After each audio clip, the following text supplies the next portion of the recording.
മക്കൾ അതൊരു അനുഗ്രഹമാണ്. മക്കളെ പരിപാലിക്കുക എന്നത് നമ്മുടെ ഒരു ഉത്തരവാദിത്വമാണ്. മക്കളെ പരിപാലിക്കുന്നതിന് വ്യാപകമായി ഉപയോഗിക്കുന്ന വാക്കാണ് പാരന്റിങ് എന്നത്. പാരന്റിങ് എന്ന് പറയുമ്പോൾ ആ വാക്ക് മലയാളത്തിലും കൂടി കുടിയേറിയ ഒരു പദമാണ്. എന്ന് പറഞ്ഞാൽ നമ്മുടെ മക്കൾക്ക് ആവശ്യമായ വിദ്യാഭ്യാസവും വസ്ത്രവും പാർപ്പിടവും ഭക്ഷണവും എല്ലാം നൽകി അവരെ ഉയർത്തിക്കൊണ്ടുവരാൻ വേണ്ടി നാം ചെയ്യുന്ന പ്രവൃത്തി എന്താണോ അതിനാണ് പാരന്റിങ് എന്ന് പറയുന്നത്. ഈ പാരന്റിങ് ശരിയാകണം, തെറ്റാകരുത്. ശരിയായാൽ എന്താണ് സംഭവിക്കുക? തെറ്റായാൽ എന്ത് സംഭവിക്കും? ശരിയാകാൻ വേണ്ടി നമ്മൾ എന്തൊക്കെ ചെയ്യണം? ഇത്രയും കാര്യങ്ങളാണ് ഇന്ന് ഞാൻ നിങ്ങളോട് സംസാരിക്കേണ്ടത്. അതിനൊരാമുഖം പറയുകയാണെങ്കിൽ എനിക്ക് പറയാനുള്ളത്, പാരന്റിങ് എന്നതൊരു ഗൗരവമുള്ളൊരു വിഷയമാണ്, എന്നാൽ വളരെ എളുപ്പമുള്ളതുമാണ്.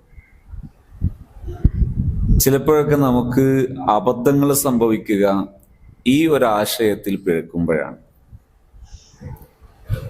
നിങ്ങളെല്ലാവരും ഇപ്പോൾ എന്നെ ശ്രദ്ധിക്കും എന്ന പ്രതീക്ഷയോടെയാണ് ഞാൻ ഈ ആമുഖം പറയുന്നത്. ഞാൻ എത്ര മണിക്കൂർ സംസാരിച്ചാലും ഈ പറയുന്ന സെന്റൻസ് ആണ് അതിലെ അടിവര. ഈ അടിവര ശ്രദ്ധിക്കണം എന്നാണ് എൻ്റെ ഒരു അപേക്ഷ. അത് പാരന്റിങ് എന്നത് എളുപ്പമാണ്, അതോടൊപ്പം ഗൗരവമുള്ളതുമാണ്. ഈ ഗൗരവത്തെ നാം ഉൾക്കൊള്ളുകയും അതോടൊപ്പം അത് എളുപ്പമാണെന്ന് വിശ്വസിക്കുകയും ചെയ്താലാണ് വിഷയം വിജയിക്കുന്നത്. നിങ്ങൾക്കത് മനസ്സിലാകാൻ ഞാനൊരു സംഭവം പറയാം. ഇന്നലെ രാത്രി ഞാൻ എൻ്റെ ഹാപ്പി സോണുമായി ബന്ധപ്പെട്ട ട്രെയിനേഴ്സ് വിങ്ങിലെ ലീഡേഴ്സിനൊരു ക്യാമ്പ് നടക്കുകയാണ്. ഇന്നലെ രാവിലെ 6 മണി മുതൽ രാത്രി 10 മണി വരെ. 10 മണിക്ക് പിരിയുന്നതിനോടനുബന്ധമായി എനിക്ക് പരിചയമുള്ള ഒരു സ്ഥാപനത്തിലെ പ്രധാനപ്പെട്ട ഒരു ഉസ്താദ്, അദ്ദേഹം എന്നെ 2-3 തവണ വിളിച്ചിട്ടുണ്ടായിരുന്നു. അപ്പോൾ ഒരു ഇടവേളയിൽ ഞാൻ അദ്ദേഹത്തെ തിരിച്ചു വിളിച്ചപ്പോൾ ഞാൻ ചോദിച്ചു, എന്തായിരുന്നു നിങ്ങൾ വിളിച്ചത്? അപ്പൊ എന്നോട് പറഞ്ഞു, അത്യാവശ്യമായിട്ടൊരു കാര്യമായിരുന്നു. എന്താണ് അത്? സ്ഥാപനത്തിൽ ഡിഗ്രിക്ക് പഠിക്കുന്ന ഒരു വിദ്യാർത്ഥി, ആ വിദ്യാർത്ഥി നാട്ടിലേക്ക് പോകാൻ താല്പര്യപ്പെടുന്നില്ല. ലീവിന് നാട്ടിൽ പോകാൻ പറയുമ്പോൾ ആ വിദ്യാർത്ഥി പറയുന്നത്, എനിക്ക് നാട്ടിൽ പോകണ്ട, ഞാൻ സ്ഥാപനത്തിൽ നിന്നോളാം, അല്ലെങ്കിൽ ഞാൻ എൻ്റെ വഴിക്ക് വേറെ എവിടെങ്കിലും പോയിക്കോളാം, അതുകൊണ്ട് വീട്ടിൽ ഞാൻ പോകുന്നില്ല. അപ്പോ ഈ അധ്യാപകൻ ആ കുട്ടിയോട് ചോദിക്കുന്നു, എന്തുകൊണ്ടാണ് പോകണ്ട എന്ന് പറയുന്നത്. അപ്പൊ ആ കുട്ടിയുടേതായ പ്രയാസങ്ങൾ പറഞ്ഞു. കുട്ടി പറഞ്ഞ പ്രയാസം, എൻ്റെ മാതാപിതാക്കൾക്ക് എന്നെ സ്നേഹിക്കാനോ എന്നെ പരിഗണിക്കാനോ എന്നെ ഉൾക്കൊള്ളാനോ സമയമില്ല, കഴിയില്ല, അങ്ങനെ ഒരു ആവശ്യവും ഇല്ല. അതുകൊണ്ട് എനിക്ക് അങ്ങനെ ഒരു വീട്ടിലേക്ക് പോകാൻ താല്പര്യമില്ല. ഞാൻ പറഞ്ഞു, ആയിക്കോട്ടെ, എന്താ ചെയ്യേണ്ടത്? എനിക്ക് നാളെ 10 മണിക്ക് പുൽപ്പറ്റയിൽ, അഥവാ ഇന്ന് ഞാൻ സംസാരിച്ചുകൊണ്ടിരിക്കുന്ന നിങ്ങളുടെ ഈ സ്ഥാപനത്തിൽ പ്രോഗ്രാമുണ്ട്. ഈ പ്രോഗ്രാമിന് പോകുന്നതിൻ്റെ മുമ്പേ നിങ്ങൾ സിറ്റിങ്ങിന് വരാൻ സന്നദ്ധമാണെങ്കിൽ, സുബഹി നിസ്കരിച്ച ഉടനെയുള്ള സിറ്റിങ്ങിന് വരാൻ സന്നദ്ധമാണെങ്കിൽ ഞാനൊരു ഇടം തരാം എന്ന് പറഞ്ഞു. അങ്ങനെ അവിടെ അദ്ദേഹം വരുന്നു, രക്ഷിതാവും വരുന്നു. രക്ഷിതാവ് എന്നോട് പറയുന്ന പ്രധാന കാര്യങ്ങൾ, ഒന്ന്, അവന് പഠിക്കാൻ തീരെ താല്പര്യമില്ല, പഠനത്തിന് കഴിവ് കുറവാണ് എന്നാണ്. രണ്ടാമത് പറഞ്ഞു, വീട്ടിലെത്തിയാൽ പലപ്പോഴും ഒറ്റയ്ക്കിരിക്കുകയാണ്, കൂടിയിരിക്കാൻ സന്നദ്ധമാകുന്നില്ല. 3, ഇപ്പോൾ അച്ചടക്കം വളരെ കുറവാണ്, പെട്ടെന്ന് ദേഷ്യപ്പെടുക, എന്തെങ്കിലും വിഷയങ്ങൾ പറഞ്ഞാൽ അതിനോട് മോശമായി പ്രതികരിക്കുക. ഇതൊക്കെയാണ് ഇപ്പോൾ ഉള്ള കുട്ടിയുടെ സ്ഥിതിവിശേഷം. അപ്പോ ഇതിനെന്താണ് പ്രതിവിധി? അപ്പോ ഞാനിതെല്ലാം കേട്ടു, കുട്ടിയെ കേട്ടു. കുട്ടിയോട് ചോദിച്ചു, എന്താണ് നിനക്ക് പറയാനുള്ളത്? കുട്ടി പറഞ്ഞു, എനിക്കൊരു 10 വയസ്സുവരെ ഓക്കെ, എനിക്ക് സ്നേഹം കിട്ടിയിരുന്നു, പരിഗണന കിട്ടിയിരുന്നു, എൻ്റെ വീട്ടിൽ എനിക്കൊരു ഇടമുണ്ടായിരുന്നു. 10 വയസ്സിന് ശേഷം ഞാൻ പലപ്പോഴും സ്ഥാപനങ്ങളിൽ താമസിച്ച് പഠിക്കുകയാണ്. സ്ഥാപനങ്ങളിൽ താമസിച്ച് പഠിക്കുമ്പോൾ എനിക്ക് കിട്ടിയ എക്സ്പീരിയൻസ്, എൻ്റെ അനുഭവം, എൻ്റെ കുറ്റങ്ങളും കുറവുകളും പറയുകയും ഞാൻ എവിടെയെങ്കിലും ഒരു വിഷയത്തിൽ പരാജയപ്പെട്ടാൽ അതിന് എന്നെ ആക്ഷേപിക്കുകയും നീ അവനെ പോലെ ആയിട്ടില്ല എന്ന് പറയുകയും മറ്റ് പിതാവിൻ്റെ സുഹൃത്തുക്കളോട്, മാതാവിൻ്റെ സുഹൃത്തുക്കളോട് അവർ എന്നെ പറ്റി, ഇവന്റെ സ്ഥിതി ഇതാണ്, കണ്ടില്ലേ, എന്താണ് ഇവനെ കൊണ്ട് പറ്റുക, ഇവനൊക്കെ എന്തിനു കൊള്ളൂ, ഈ രീതിയിലുള്ള സംസാരം എന്നെ പറ്റി പറയും. ഇത് ഞാൻ സഹിക്കാൻ തുടങ്ങിയിട്ട് ഇപ്പോ ഏകദേശം 10 കൊല്ലത്തിനടുത്തായി, 8 കൊല്ലത്തിന്റെ മേലെയായിരുന്നാണ് കുട്ടിയുടെ ഭാഷ. എന്നിട്ട് കുട്ടി എന്നോട് പറഞ്ഞു, ഞാൻ വീട്ടിൽ ചെന്നാൽ പലപ്പോഴും പല സഹായങ്ങളും വീട്ടുജോലികളൊക്കെ ഞാൻ പലതും ചെയ്തു കൊടുക്കും. എന്ത് ചെയ്തു കൊടുത്താലും എപ്പോഴെങ്കിലും ഒരു സന്തോഷമുള്ള ഒരു വാക്ക് മറുപടിയായി ഞാൻ കേട്ടിട്ടില്ല. സന്തോഷമുള്ള ഒരു മറുപടി ഞാൻ തിരിച്ചു കേട്ടിട്ടില്ല. ഇപ്പോ ഞാൻ എൻ്റെ ഈ ഒരു 8 കൊല്ലത്തിനിടയിൽ കാര്യമായി എൻ്റെ ഫാമിലിയുടെ കൂടെ ഒരു ഔട്ടിങ്ങിന് പോയിട്ടില്ല. എന്നാൽ അത് വല്ലപ്പോഴും പറഞ്ഞാൽ അതിന് കുറെ മറുപടികൾ പറയുക എന്നല്ലാതെ, അഥവാ പണ്ട് കുഞ്ഞുനാളിൽ, അതായത് കുട്ടി ഇപ്പം പറയാണ്, എനിക്ക് 1 വയസ്സുള്ളപ്പോഴോ 2 വയസ്സുള്ളപ്പോഴോ ഒക്കെ ഒരുപക്ഷെ എൻ്റെ പിതാവ് എന്നെയും കൂട്ടിയിട്ട് പല ദൂരദിക്കുകളിലൊക്കെ യാത്ര ചെയ്തിട്ടുണ്ട്. അതെനിക്ക് ഓർമ്മ പോലും ഇല്ല. എനിക്കൊരു നല്ല ഓർമ്മ പോലും ഇല്ലാത്ത നാളിലാണ് എന്നെ ഈ പാരൻസ് കൂട്ടി യാത്ര ചെയ്തത്. അതുകൊണ്ട് തന്നെ ഞാൻ എൻ്റെ ഫ്രണ്ട്സിന്റെ കൂടെ വല്ലപ്പോഴൊക്കെ മൈസൂര്, ഊട്ടിയിലൊക്കെ പോയിട്ടുണ്ട്. അങ്ങനെ പോയാൽ അത് പരാതിയാണ്. ആ പോകുന്ന സമയത്ത് പോലും ഞാൻ എൻ്റെ ക്യാഷ്, ഞാൻ പലയിടത്തു നിന്നായി സ്വരൂപിച്ച ക്യാഷ് കൊണ്ടാണ് ഞാൻ പോകുന്നത്. പിതാവിൻ്റെയോ ഫാമിലിയുടെയോ പാരൻസിന്റെയോ ഒരു സപ്പോർട്ടും ഉണ്ടായിട്ടില്ല. ഞാൻ രണ്ടാളങ്ങനെ കേട്ടു, രണ്ട് മാറ്റർ. ഇവിടെ എന്താണ് യഥാർത്ഥത്തിലുള്ള പ്രശ്നം? എന്താണ് ശരിയായ പരിഹാരം? പ്രശ്നം എന്നത് സ്നേഹം പ്രകടിപ്പിക്കുന്നില്ല എന്നതാണ്.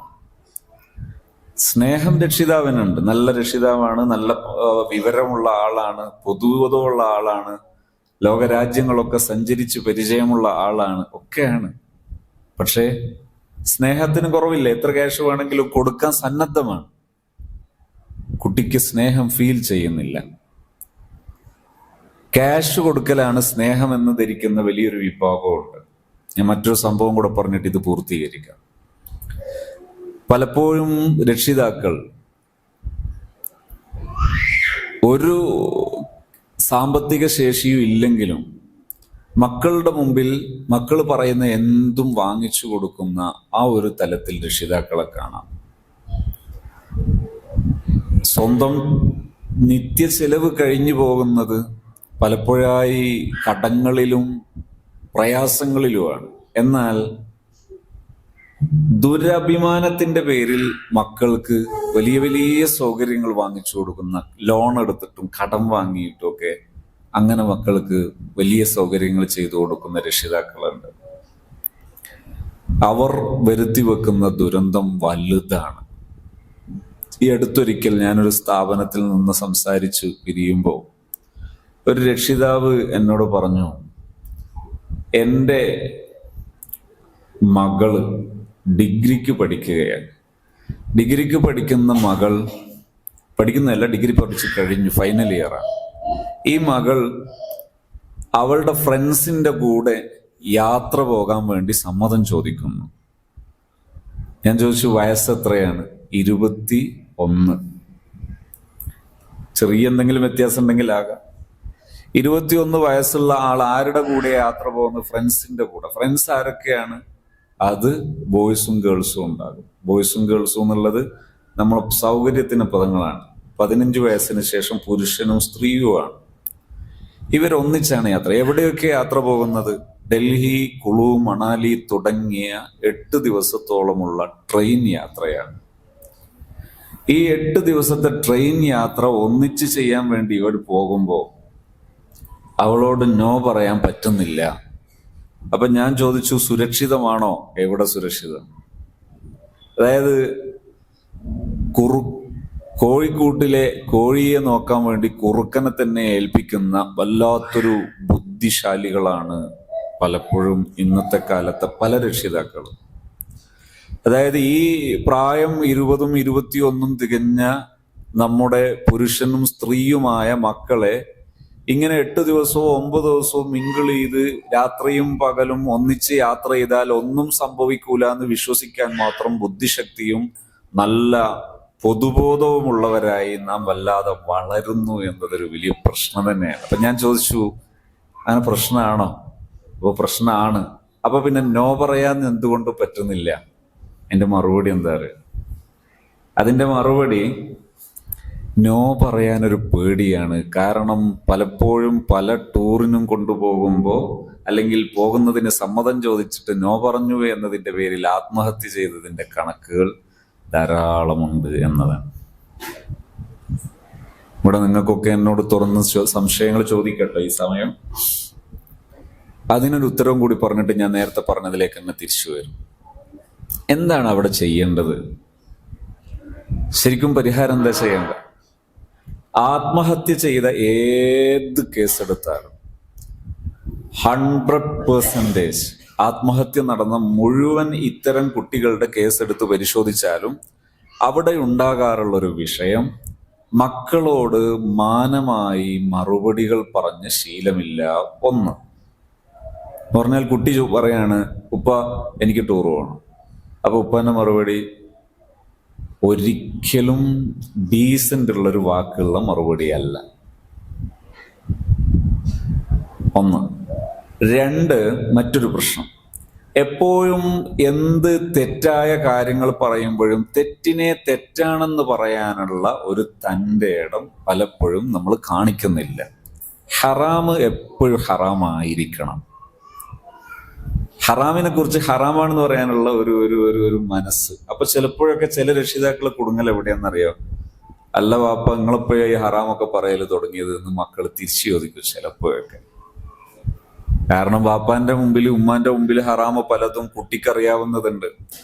അവിടെ അതിനെ പേടിക്കല്ല ചെയ്യേണ്ടത്. അഥവാ അങ്ങനെ നമ്മളെടുത്തൊരു തിരുത്തേണ്ട ഹറാം ഉണ്ടെങ്കിൽ അതും കൂടി തിരുത്തുക എന്നല്ലാതെ ഉള്ള ഹറാമ് സമ്മതിക്കല്ല ചെയ്യേണ്ടത്.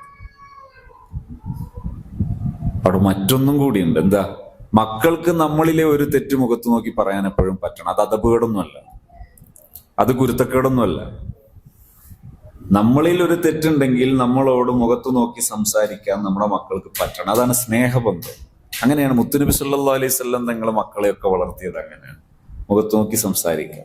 എന്ത് ഒരു കാര്യം മനസ്സിലാക്കിയില്ല, വാപ്പ ചെയ്തതിന്റെ പൊരുൾ മനസ്സിലായിട്ടില്ലെങ്കിൽ വാപ്പയോട് ചോദിക്കാം, എന്താ വാപ്പ അങ്ങനെ, ഇങ്ങനെയാണോ വേണ്ടത് എന്ന് ചോദിക്കാം. തെറ്റൊന്നുമല്ല, മോശമൊന്നുമല്ല. ഇവിടെ ഞാൻ പറഞ്ഞതിലേക്ക് തന്നെ തിരിച്ചു വരാം. ഒന്ന്, തെറ്റുകൾ ശീലമാക്കരുത്. രണ്ട്, തെറ്റുകളുടെ ഘട്ടങ്ങൾ വരുമ്പോൾ അവിടെ കോംപ്രമൈസ് ഉണ്ടാകരുത്. നമ്മുടെ നാട്ടിലൊക്കെ മുസ്ലിമീങ്ങൾ നടത്തുന്ന പൊതു ആചാരങ്ങളാണ് വിവാഹം. ഇസ്ലാമിന്റെ ആചാരമാണ് വിവാഹം.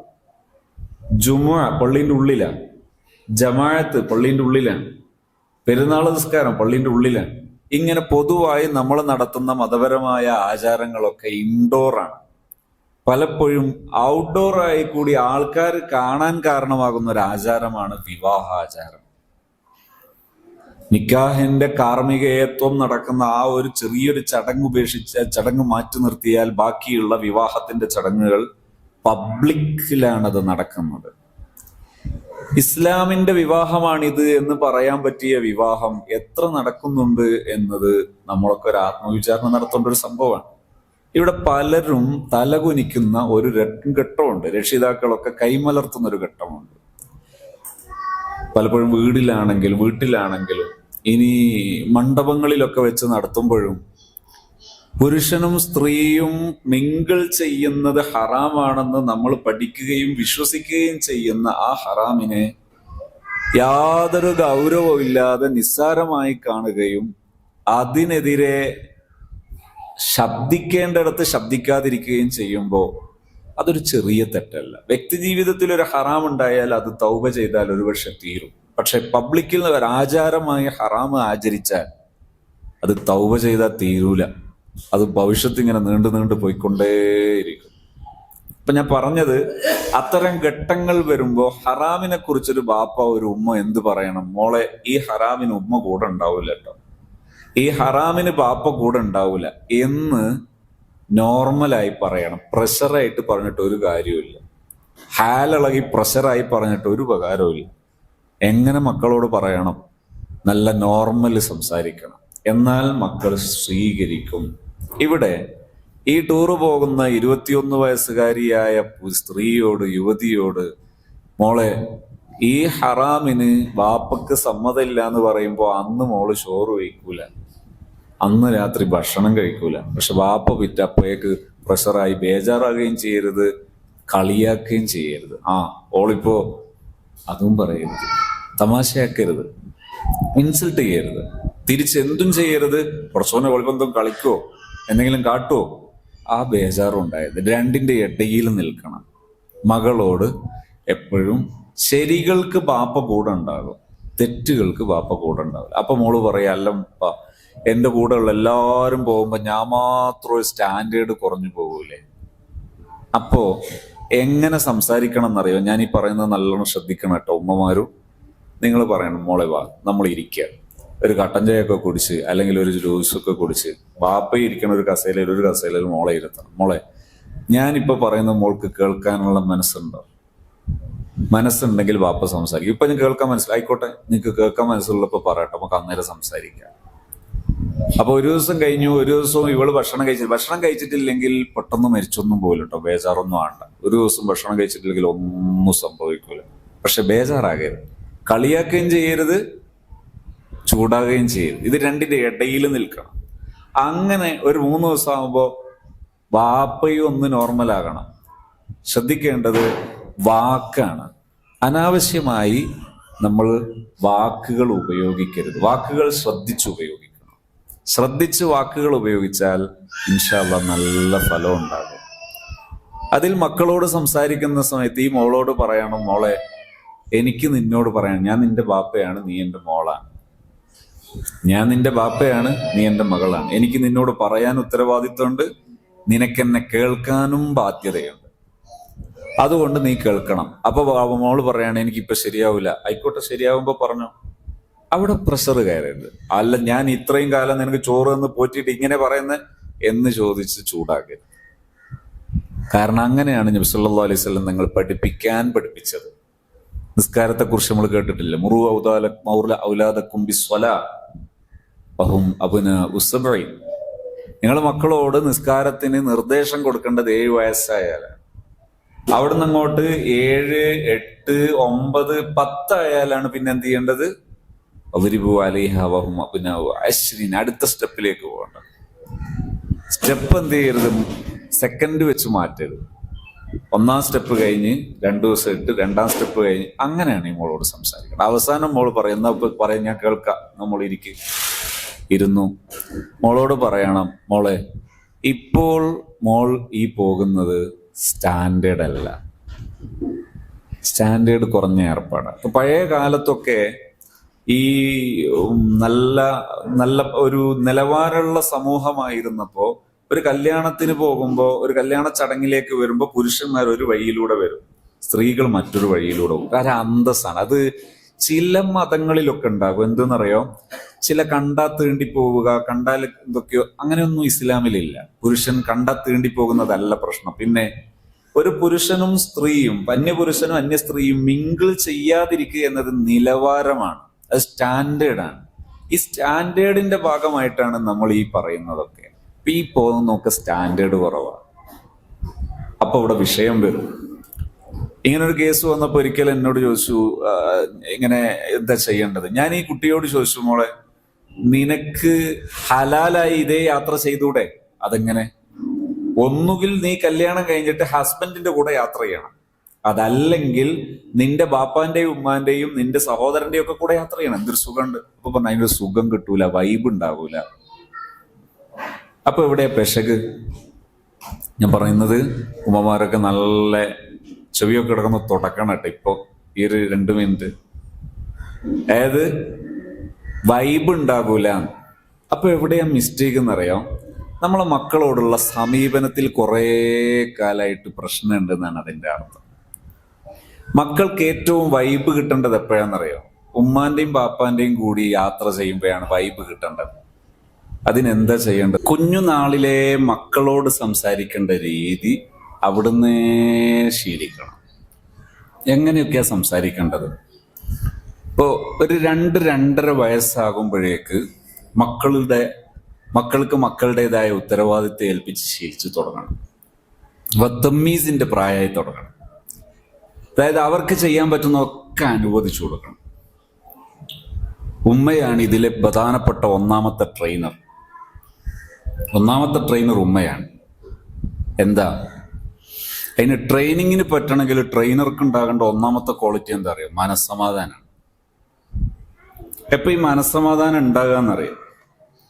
ഈ മനസ്സമാധാനം ഉണ്ടാകല് ജീവിതത്തെ ആദ്യം എന്ത് ചെയ്യണം? ഏറ്റെടുക്കണം. ഇനി കുറച്ചു നേരത്തേക്ക് ഞാൻ ഉമ്മമാരോട് മാത്രമാണ് സംസാരിക്കുന്നത്. നിങ്ങൾ വെറുതെ കേട്ടാൽ മതി. വീട്ടിൽ പോയിട്ട് ഒരിക്കലും ഇത് ദുരുപയോഗം ചെയ്യരുത് പുരുഷന്മാര്. ഇപ്പൊ ഞാൻ പറയുന്നത്, സ്ത്രീകള് അവരുടെ ഒരു പ്രൊഫഷനാണ് ഹോം ഗവേണൻസ്. ഞാൻ ഇംഗ്ലീഷിൽ പറയുന്നത് അപ്പോഴേ സ്റ്റാൻഡേർഡ് ആവുമെന്ന് വിചാരിച്ചിട്ട്. വീട് ഭരിക്കുക എന്ന് പറയുന്നത് ഹൈ സ്റ്റാൻഡേർഡ് പ്രൊഫഷനാണ്. സത്യാട്ടോ, തമാശക്ക് പറയുന്നതല്ല. ഹൈ സ്റ്റാൻഡേർഡ് പ്രൊഫഷനാണ് ഹോം ഗവേണൻസ് എന്ന് പറയുന്നത്. അത് ഉമ്മമാര് സന്തോഷം ഏറ്റെടുക്കണം. ഇത് വേറൊന്നിനും പോകാൻ പറ്റാത്തതുകൊണ്ട് പെട്ടതാണ്, കുറെ നല്ല വന്നിരുന്നു, ഇതിൽ പെട്ടുപോയതാണ് എന്ന് തോന്നുന്ന രീതിയിലുള്ള ഒരു ഓപ്ഷനായിട്ട് വിവാഹ ജീവിതം മാറരുത്. അങ്ങനെയാണെങ്കിൽ നിങ്ങളെ മാത്രം കഷ്ടകാലമല്ല, നിങ്ങളെ മക്കളെയും അടുത്ത ജനറേഷന്റെയും കഷ്ടകാലാണ്. അതുകൊണ്ട് ആദ്യം ചെയ്യേണ്ടത് നിങ്ങളുടെ ഉത്തരവാദിത്തങ്ങളെ ഏറ്റെടുക്കണം. അതെങ്ങനെയാ? വിവാഹം തുടങ്ങിയത് എങ്ങനെ? ഇഷ്ടപ്പെട്ടാണോ?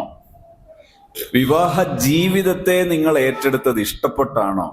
പലപ്പോഴും വേറെ വയ്യില്ല, ഓപ്ഷൻ ഇല്ല. വിവാഹം ചെയ്യാതെ ഒരു രക്ഷയില്ല. എന്നാ പിന്നെ ആയിക്കോട്ടെ. അപ്പൊ ഉമ്മ പറയാ, ഇതൊക്കെ ഇവൾക്ക് പാചകമൊന്നും അറിയില്ല, നിങ്ങൾ പഠിപ്പിച്ചു കൊടുക്കണം. ഇവക്ക് തീരെ ജോലി ചെയ്ത് തീരെ ശീലമില്ല, അതൊന്ന് ശരിയാക്കണം, നിങ്ങളൊന്ന് ഉപദേശിച്ച് നേരെയാക്കണം.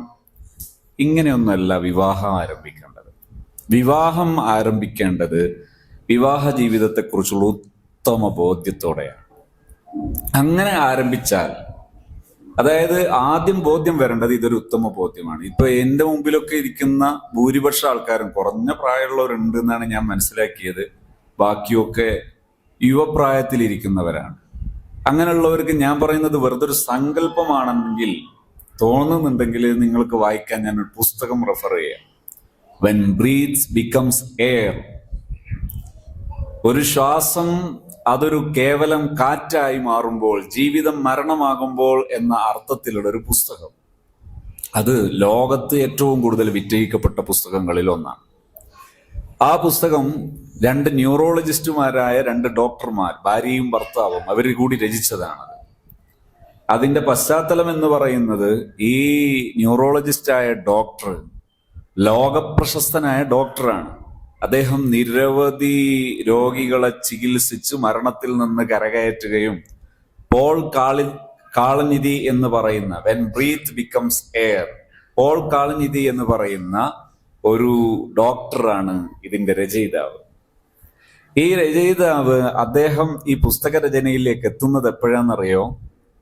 ഇത്ര പ്രശസ്തനായ ഡോക്ടർ നിരവധി രോഗികളെ ചികിത്സിച്ച് മരണത്തിൽ നിന്ന് കരകയറ്റുകയും പല രോഗികളും മരണത്തിലേക്ക് യാത്രയാകുകയും ചെയ്യുന്നത് ആ നേർക്കാഴ്ച കാണാൻ വിധിക്കപ്പെട്ട ഡോക്ടർ, അദ്ദേഹത്തിന്റെ ലങ്സിന് ക്യാൻസർ വന്ന് അതിന്റെ സ്റ്റേജുകളെല്ലാം ചികിത്സിച്ച് ഭേദമാക്കുന്നതിന്റെ അപ്പുറം കടന്നുപോയ ഒരു സന്ദർഭം. അപ്പോഴാണ് അദ്ദേഹം തിരിച്ചറിയുന്നത്, എന്റെ നാളുകൾ എണ്ണപ്പെട്ട് കഴിഞ്ഞു എന്ന്. ഇതുവരെ രോഗിയായി ചികിത്സയിൽ കിടന്ന ആ രോഗിയുടെ സ്ഥാനത്ത് ഡോക്ടർ കിടക്കുന്നു. രോഗം മറ്റൊരു ഡോക്ടർ ചികിത്സിക്കുന്നു എന്ന ഘട്ടം വന്നപ്പോൾ അദ്ദേഹം ആലോചിച്ചു, ഞാൻ എന്താണ് നേടിയത്? അന്നാണ് അദ്ദേഹം ആലോചിച്ചത്, എന്തിനാണ് ഞാനൊരു ന്യൂറോളജിസ്റ്റ് ആയത് എന്ന്. അപ്പൊ അദ്ദേഹം പുസ്തകം എഴുതാൻ തുടങ്ങി. ആ പുസ്തക രചനയുടെ സമയത്താണ് അദ്ദേഹം ഭാര്യയുമായി സംസാരിക്കുന്നു, ചർച്ചകൾ നടത്തുന്നു, ഒരു കുട്ടി വേണമെന്ന് തീരുമാനിക്കുന്നു, കുഞ്ഞു ജനിക്കുന്നു. കുഞ്ഞിന്റെ കൂടെ ഏതാനും കാലം ഇയാൾ ജീവിക്കുന്നു, മരണത്തിനോടടുത്ത സമയം. ആ സമയത്താണ് അദ്ദേഹം പറഞ്ഞത്, സത്യത്തിൽ ഒരു ജോബ് അതെന്തിനുള്ളതാണെന്നറിയോ? ജീവിക്കാൻ വേണ്ടിയുള്ളതാണ് ജോബ്. ജീവിക്കാൻ വേണ്ടി ഉള്ളതാണ് ജോബ്. ഇന്ന് നിങ്ങൾ നമ്മുടെ തന്നെ നാട്ടിലെ പെൺകുട്ടികൾ അന്വേഷിച്ചു നോക്ക്. ഡിഗ്രി കഴിഞ്ഞാൽ പറയുന്നു ഞാൻ PG ചെയ്യാം. PG കഴിയുമ്പോൾ പറയുന്നു എനിക്കൊരു ജോലി വേണം. നേഴ്സാകുന്നു, ടീച്ചറാകുന്നു, വക്കീലാകുന്നു, അല്ലെങ്കിൽ ഡോക്ടറാകുന്നു, അതല്ലെങ്കിൽ അക്കൗണ്ടന്റ് ആകുന്നു, ഇങ്ങനെയൊക്കെ ആകുന്നു. എന്തിനാണ് ഇതാകുന്നത്? ഈ ഡോക്ടർ പറഞ്ഞു, സത്യത്തിൽ ഈ ജോബ് എന്തിനാണ്? ജീവിതത്തിന് വേണ്ടിയാണ്. ഈ ജീവിതം ഇവർക്കില്ല, പിന്നെന്ത് ജോബാ? പിന്നെന്ത് ജോബാണ്? തലയില്ലാത്തവന് എന്ത് തലയെക്കെട്ട? തലകെട്ട് വെക്കാൻ ഒരു തല വേണ്ടേ? ജോബ് എന്തിനാണ്? ജീവിതത്തിന് വേണ്ടിയാണ്. ജീവിതം അവർക്കില്ലെങ്കിൽ പിന്നെ എന്തിനാണ് ഫോർ ലൈഫ്? ഇവിടെയാണ് മുസ്ലിം സ്ത്രീകളുടെ സൗഭാഗ്യം. ഏറ്റവും വലിയ ഒരു പ്രൊഫഷൻ, ജോബ് എന്ന് വിളിക്കാൻ എനിക്ക് ഇഷ്ടമല്ല, പ്രൊഫഷൻ. സ്ത്രീകളുടെ ഏറ്റവും ഉന്നതമായ പ്രൊഫഷൻ ഏതാണ്? ഹോം ഗവേണൻസ് ആണ്, ഗൃഹഭരണമാണ്. ഇത് സാമൂഹ്യ സൃഷ്ടിപ്പിന്റെ ഏറ്റവും വലിയൊരു ഭാഗവും കൂടിയാണ്. ഇത് ഞാൻ എങ്ങനെയെങ്കിലും പെണ്ണുങ്ങളൊന്ന് വീട്ടിലിരുത്തി കിട്ടാൻ വേണ്ടി വ്യാഖ്യാനിക്കുകയാണെന്ന് തോന്നാതിരിക്കാനാണ് ഞാൻ ആദ്യം പുസ്തകം മുന്നിൽ വെച്ച് പറഞ്ഞത്. ആള് മുസ്ലിം ഒന്നുമല്ല. അവിടെ എന്താണ് വിഷയം? നിങ്ങളൊരു പൊതുരംഗത്തേക്ക് ഇറങ്ങി നിങ്ങളെ ഗൃഹജീവിതം നിങ്ങൾക്ക് നഷ്ടപ്പെട്ടാൽ നിങ്ങൾക്ക് എപ്പോഴെങ്കിലും മക്കൾക്ക് സ്വസ്ഥമായ ഒരു ഉമ്മയുടെ സ്ഥാനത്തിരിക്കാൻ കഴിയോ? ഇല്ല. നിങ്ങളുടെ ഒരു ഉദ്യോഗം എന്ന് പറയുന്നത് ടീച്ചറായാലും അക്കൗണ്ടന്റ് ആയാലും വക്കീലായാലും ഏത് ഉദ്യോഗമാണെങ്കിലും ഈ ഉദ്യോഗം എന്ന് പറയുന്നത് നിങ്ങളുടെ ജീവിതത്തിന്റെ സിംഹഭാഗവും കവർന്നു കഴിഞ്ഞാൽ പിന്നീട് നിങ്ങൾക്ക് നിങ്ങളുടെ ഫാമിലിക്ക് വേണ്ടി, നിങ്ങളുടെ പേഴ്സണൽ അഫയേഴ്സിന് വേണ്ടി സമയം നൽകാൻ ലഭ്യമാവുകയില്ല. അങ്ങനെ ആയാൽ നിങ്ങളിൽ നിന്ന് നിങ്ങളെ മക്കൾക്ക് സ്വസ്ഥത കിട്ടില്ല. കിട്ടാതിരുന്നാൽ ആ മക്കൾ ഈ ലോകത്തെ ഭീകരജീവിയായി മാറും. അവർക്ക് വിദ്യാഭ്യാസമുണ്ടായി, അവരൊരു എഞ്ചിനീയറായി, അവരൊരു റോഡ് വർക്ക് നടത്തുമ്പോൾ കക്കും. അവരൊരു പൊളിറ്റീഷ്യനായി രാജ്യം ഭരിക്കുന്ന ആളായാൽ ഈ രാജ്യം അവർ നശിപ്പിക്കും. അവരൊരു ഫാക്ടറി മാനേജറായാൽ ആ ഫാക്ടറി അവർ കുളം തോണ്ടും. അപ്പോൾ ഈ ലോകം നശിപ്പിക്കുന്ന നശീകരണ പ്രക്രിയയാണ് ഒരു സഹോദരി ഹോം ഗവേണൻസിൽ നിന്ന് പിന്മാറുക എന്ന് പറയുന്നത്. ഇനി ആ വാക്ക് ഞാൻ നിർത്തുന്നു, ഞാൻ അതിൻ്റെ അടുത്ത സെന്റൻസ് പറയും. അങ്ങനൊരു വൈവാഹിക ജീവിതം ആരംഭിച്ചിട്ട് ആ ആരംഭിച്ച വൈവാഹിക ജീവിതത്തിലെ ജൈവികതകളെ ഉൾക്കൊള്ളാൻ പറ്റണം. അഥവാ ഒരു സ്ത്രീ, കഴിഞ്ഞ ദിവസം ഒരു സുഹൃത്ത് എന്നോട് പറഞ്ഞു, എൻ്റെ ഒരു സുഹൃത്ത് കല്യാണത്തിന് വിളിച്ചു. കല്യാണത്തിനല്ല, നിക്കാഹിന് വിളിച്ചു. നിക്കാഹിന് വിളിച്ചപ്പോ ഇയാള് പറഞ്ഞു, നിക്കാഹ് നടക്കുകയാണ് ഇന്നാലിന്ന തീയതി. ആ നിക്കാഹിന് നീ വരണം. എവിടെ വരണ്ടേ? ഇന്നാലിന്ന സ്ഥലത്ത്, ഇന്ന പരിപാടി പള്ളിയിൽ എവിടെ വരണം, ഇന്ന സമയത്താണ് വരേണ്ടതെന്ന് പറഞ്ഞു. ഇവൻ ചോദിച്ചു, നിക്കാഹ് മാത്രമാണോ? ആ നിക്കാഹ് മാത്രമാണ്. കല്യാണം ഒരു കൊല്ലം കഴിഞ്ഞിട്ടാണ്. അപ്പൊ ഇവന്റെ കൂടെ ഭാര്യയുണ്ട്, ഫോണിൽ ലൗഡ് സ്പീക്കറിലാണ്. ഭാര്യ പറയാം, അങ്ങനെ മതിയെന്നും നമുക്ക്. മനസ്സിലാകുന്നില്ല നിങ്ങൾക്ക്? അങ്ങനെ മതിയായിരുന്നു നമുക്ക് എന്ന് പറഞ്ഞാൽ അതിന്റെ അർത്ഥം, ഇപ്പോൾ ഈ ജീവിക്കുന്ന ജീവിതത്തിന് ഒരു സുഖവും ഇല്ല, ഒരു സന്തോഷവും ഇല്ല, ആ ജീവിതം എനിക്ക് കബൂൽ അല്ല എന്നർത്ഥം. ഈ സമയത്ത് ഈ ഭാര്യ ഗർഭിണിയായാൽ ആ ഗർഭത്തിലിരിക്കുന്ന കുട്ടിക്ക് ആരോഗ്യമുണ്ടാകാനുള്ള സാധ്യത വളരെ അകലെയാണ്. ഗർഭസ്ഥ സമയത്ത്, ഗർഭിണിയായിരിക്കുന്ന സമയത്ത് ഇവർക്ക് ശാരീരിക അസ്വസ്ഥതക്കുള്ള സാധ്യത വളരെ കൂടുതലാണ്. ഉള്ള എല്ലാവർക്കും അങ്ങനെയാണെന്ന് അർത്ഥം വെക്കേണ്ട, സാധ്യത വളരെ കൂടുതലാണെന്ന് അർത്ഥം. അവരുടെ പ്രസവം കോംപ്ലിക്കേറ്റഡ് ആകാനുള്ള സാധ്യത കൂടുതൽ. പ്രസവിച്ചതിന് ശേഷമുള്ള പ്രസവാനന്തര അവസ്ഥ പ്രയാസകരമാകാൻ സാധ്യത വളരെ കൂടുതലാണ്. കുട്ടികളുടെ പൊട്ടിത്തെറി കൂടാൻ സാധ്യത കൂടുതലാണ്. വളർന്നു വരുന്ന ആദ്യ കാലയളവിൽ തന്നെ കുട്ടികളുടെ ഇമ്മ്യൂണിറ്റി, പ്രതിരോധശേഷി കുറയാനുള്ള സാധ്യത കൂടുതലാണ്. അവിടുന്ന് അങ്ങോട്ട് പ്രശ്ന സാധ്യതകളുടെ അധ്യായം വളരെ കൂടുതലാണ്. അപ്പൊ ഞാൻ പറഞ്ഞ സെന്റൻസ് നിങ്ങൾക്ക് ഓർമ്മ ഉണ്ടോ? സ്ത്രീകൾ ഒന്നും കൂടി ഓർത്തു നോക്കണം. ഞാൻ പറഞ്ഞു, പാരന്റിങ്ങിന്റെ ഏറ്റവും മർമ്മപ്രധാനമായ ഭാഗം പാരന്റിനും മാനസികമായ സ്വസ്ഥത ഉണ്ടാവുക എന്നതാണ്. അപ്പൊ എങ്ങനെയാ മാനസിക സ്വസ്ഥത ഉണ്ടാകല്? നമ്മൾ ഏറ്റെടുക്കുന്ന ഈ ദാമ്പത്യ ജീവിതത്തെ അതിനെ അംഗീകരിക്കാൻ പറ്റുക, അതിനെ ഇഷ്ടപ്പെടാൻ പറ്റുക, അതിനെ ഇഷ്ടപ്പെട്ട് അതിനെ സ്വീകരിക്കാൻ കഴിയുക എന്നതാണ് അതിലെ മർമ്മം. ആദ്യം അതുണ്ടാകണം. അതുണ്ടായാൽ ഇനി ഞാൻ പറയുന്ന കാര്യങ്ങളൊക്കെ വളരെ എളുപ്പം സാധിക്കും. ചെറിയ നാളിൽ പ്രസവിച്ച ഉടനെ അവിടുന്നും പാരന്റിങ് പ്രധാനമാണ്. അവിടെയും പാരന്റിങ് ഉണ്ട്. എന്താണ് അവിടുത്തെ പാരന്റിങ്? കുഞ്ഞിനെ മുലയൂട്ടുന്ന സമയത്ത് നിങ്ങൾ ഈ കുഞ്ഞിനെ സ്നേഹത്തോടെ, വാത്സല്യത്തോടെ, കുഞ്ഞിന് ശ്രദ്ധ കൊടുത്ത് മുലയൂട്ടണം. കുഞ്ഞിനൊരു ഭാഗത്ത് മുലയൂട്ടുന്നുണ്ട്, അതിങ്ങനെ കുഞ്ഞു കുടിച്ചോളൂ അല്ലേ, എന്റെ പ്രത്യേകിച്ച് അത്യാവശ്യമൊന്നും ഇല്ലല്ലോ എന്ന നിലയിൽ ആ കണക്ട് ചെയ്ത് പിന്നെ മൂപ്പരെ പണിയെടുത്താൽ കുഞ്ഞിന് ഇമ്മ്യൂണേഷൻ ഉണ്ടാകൂല.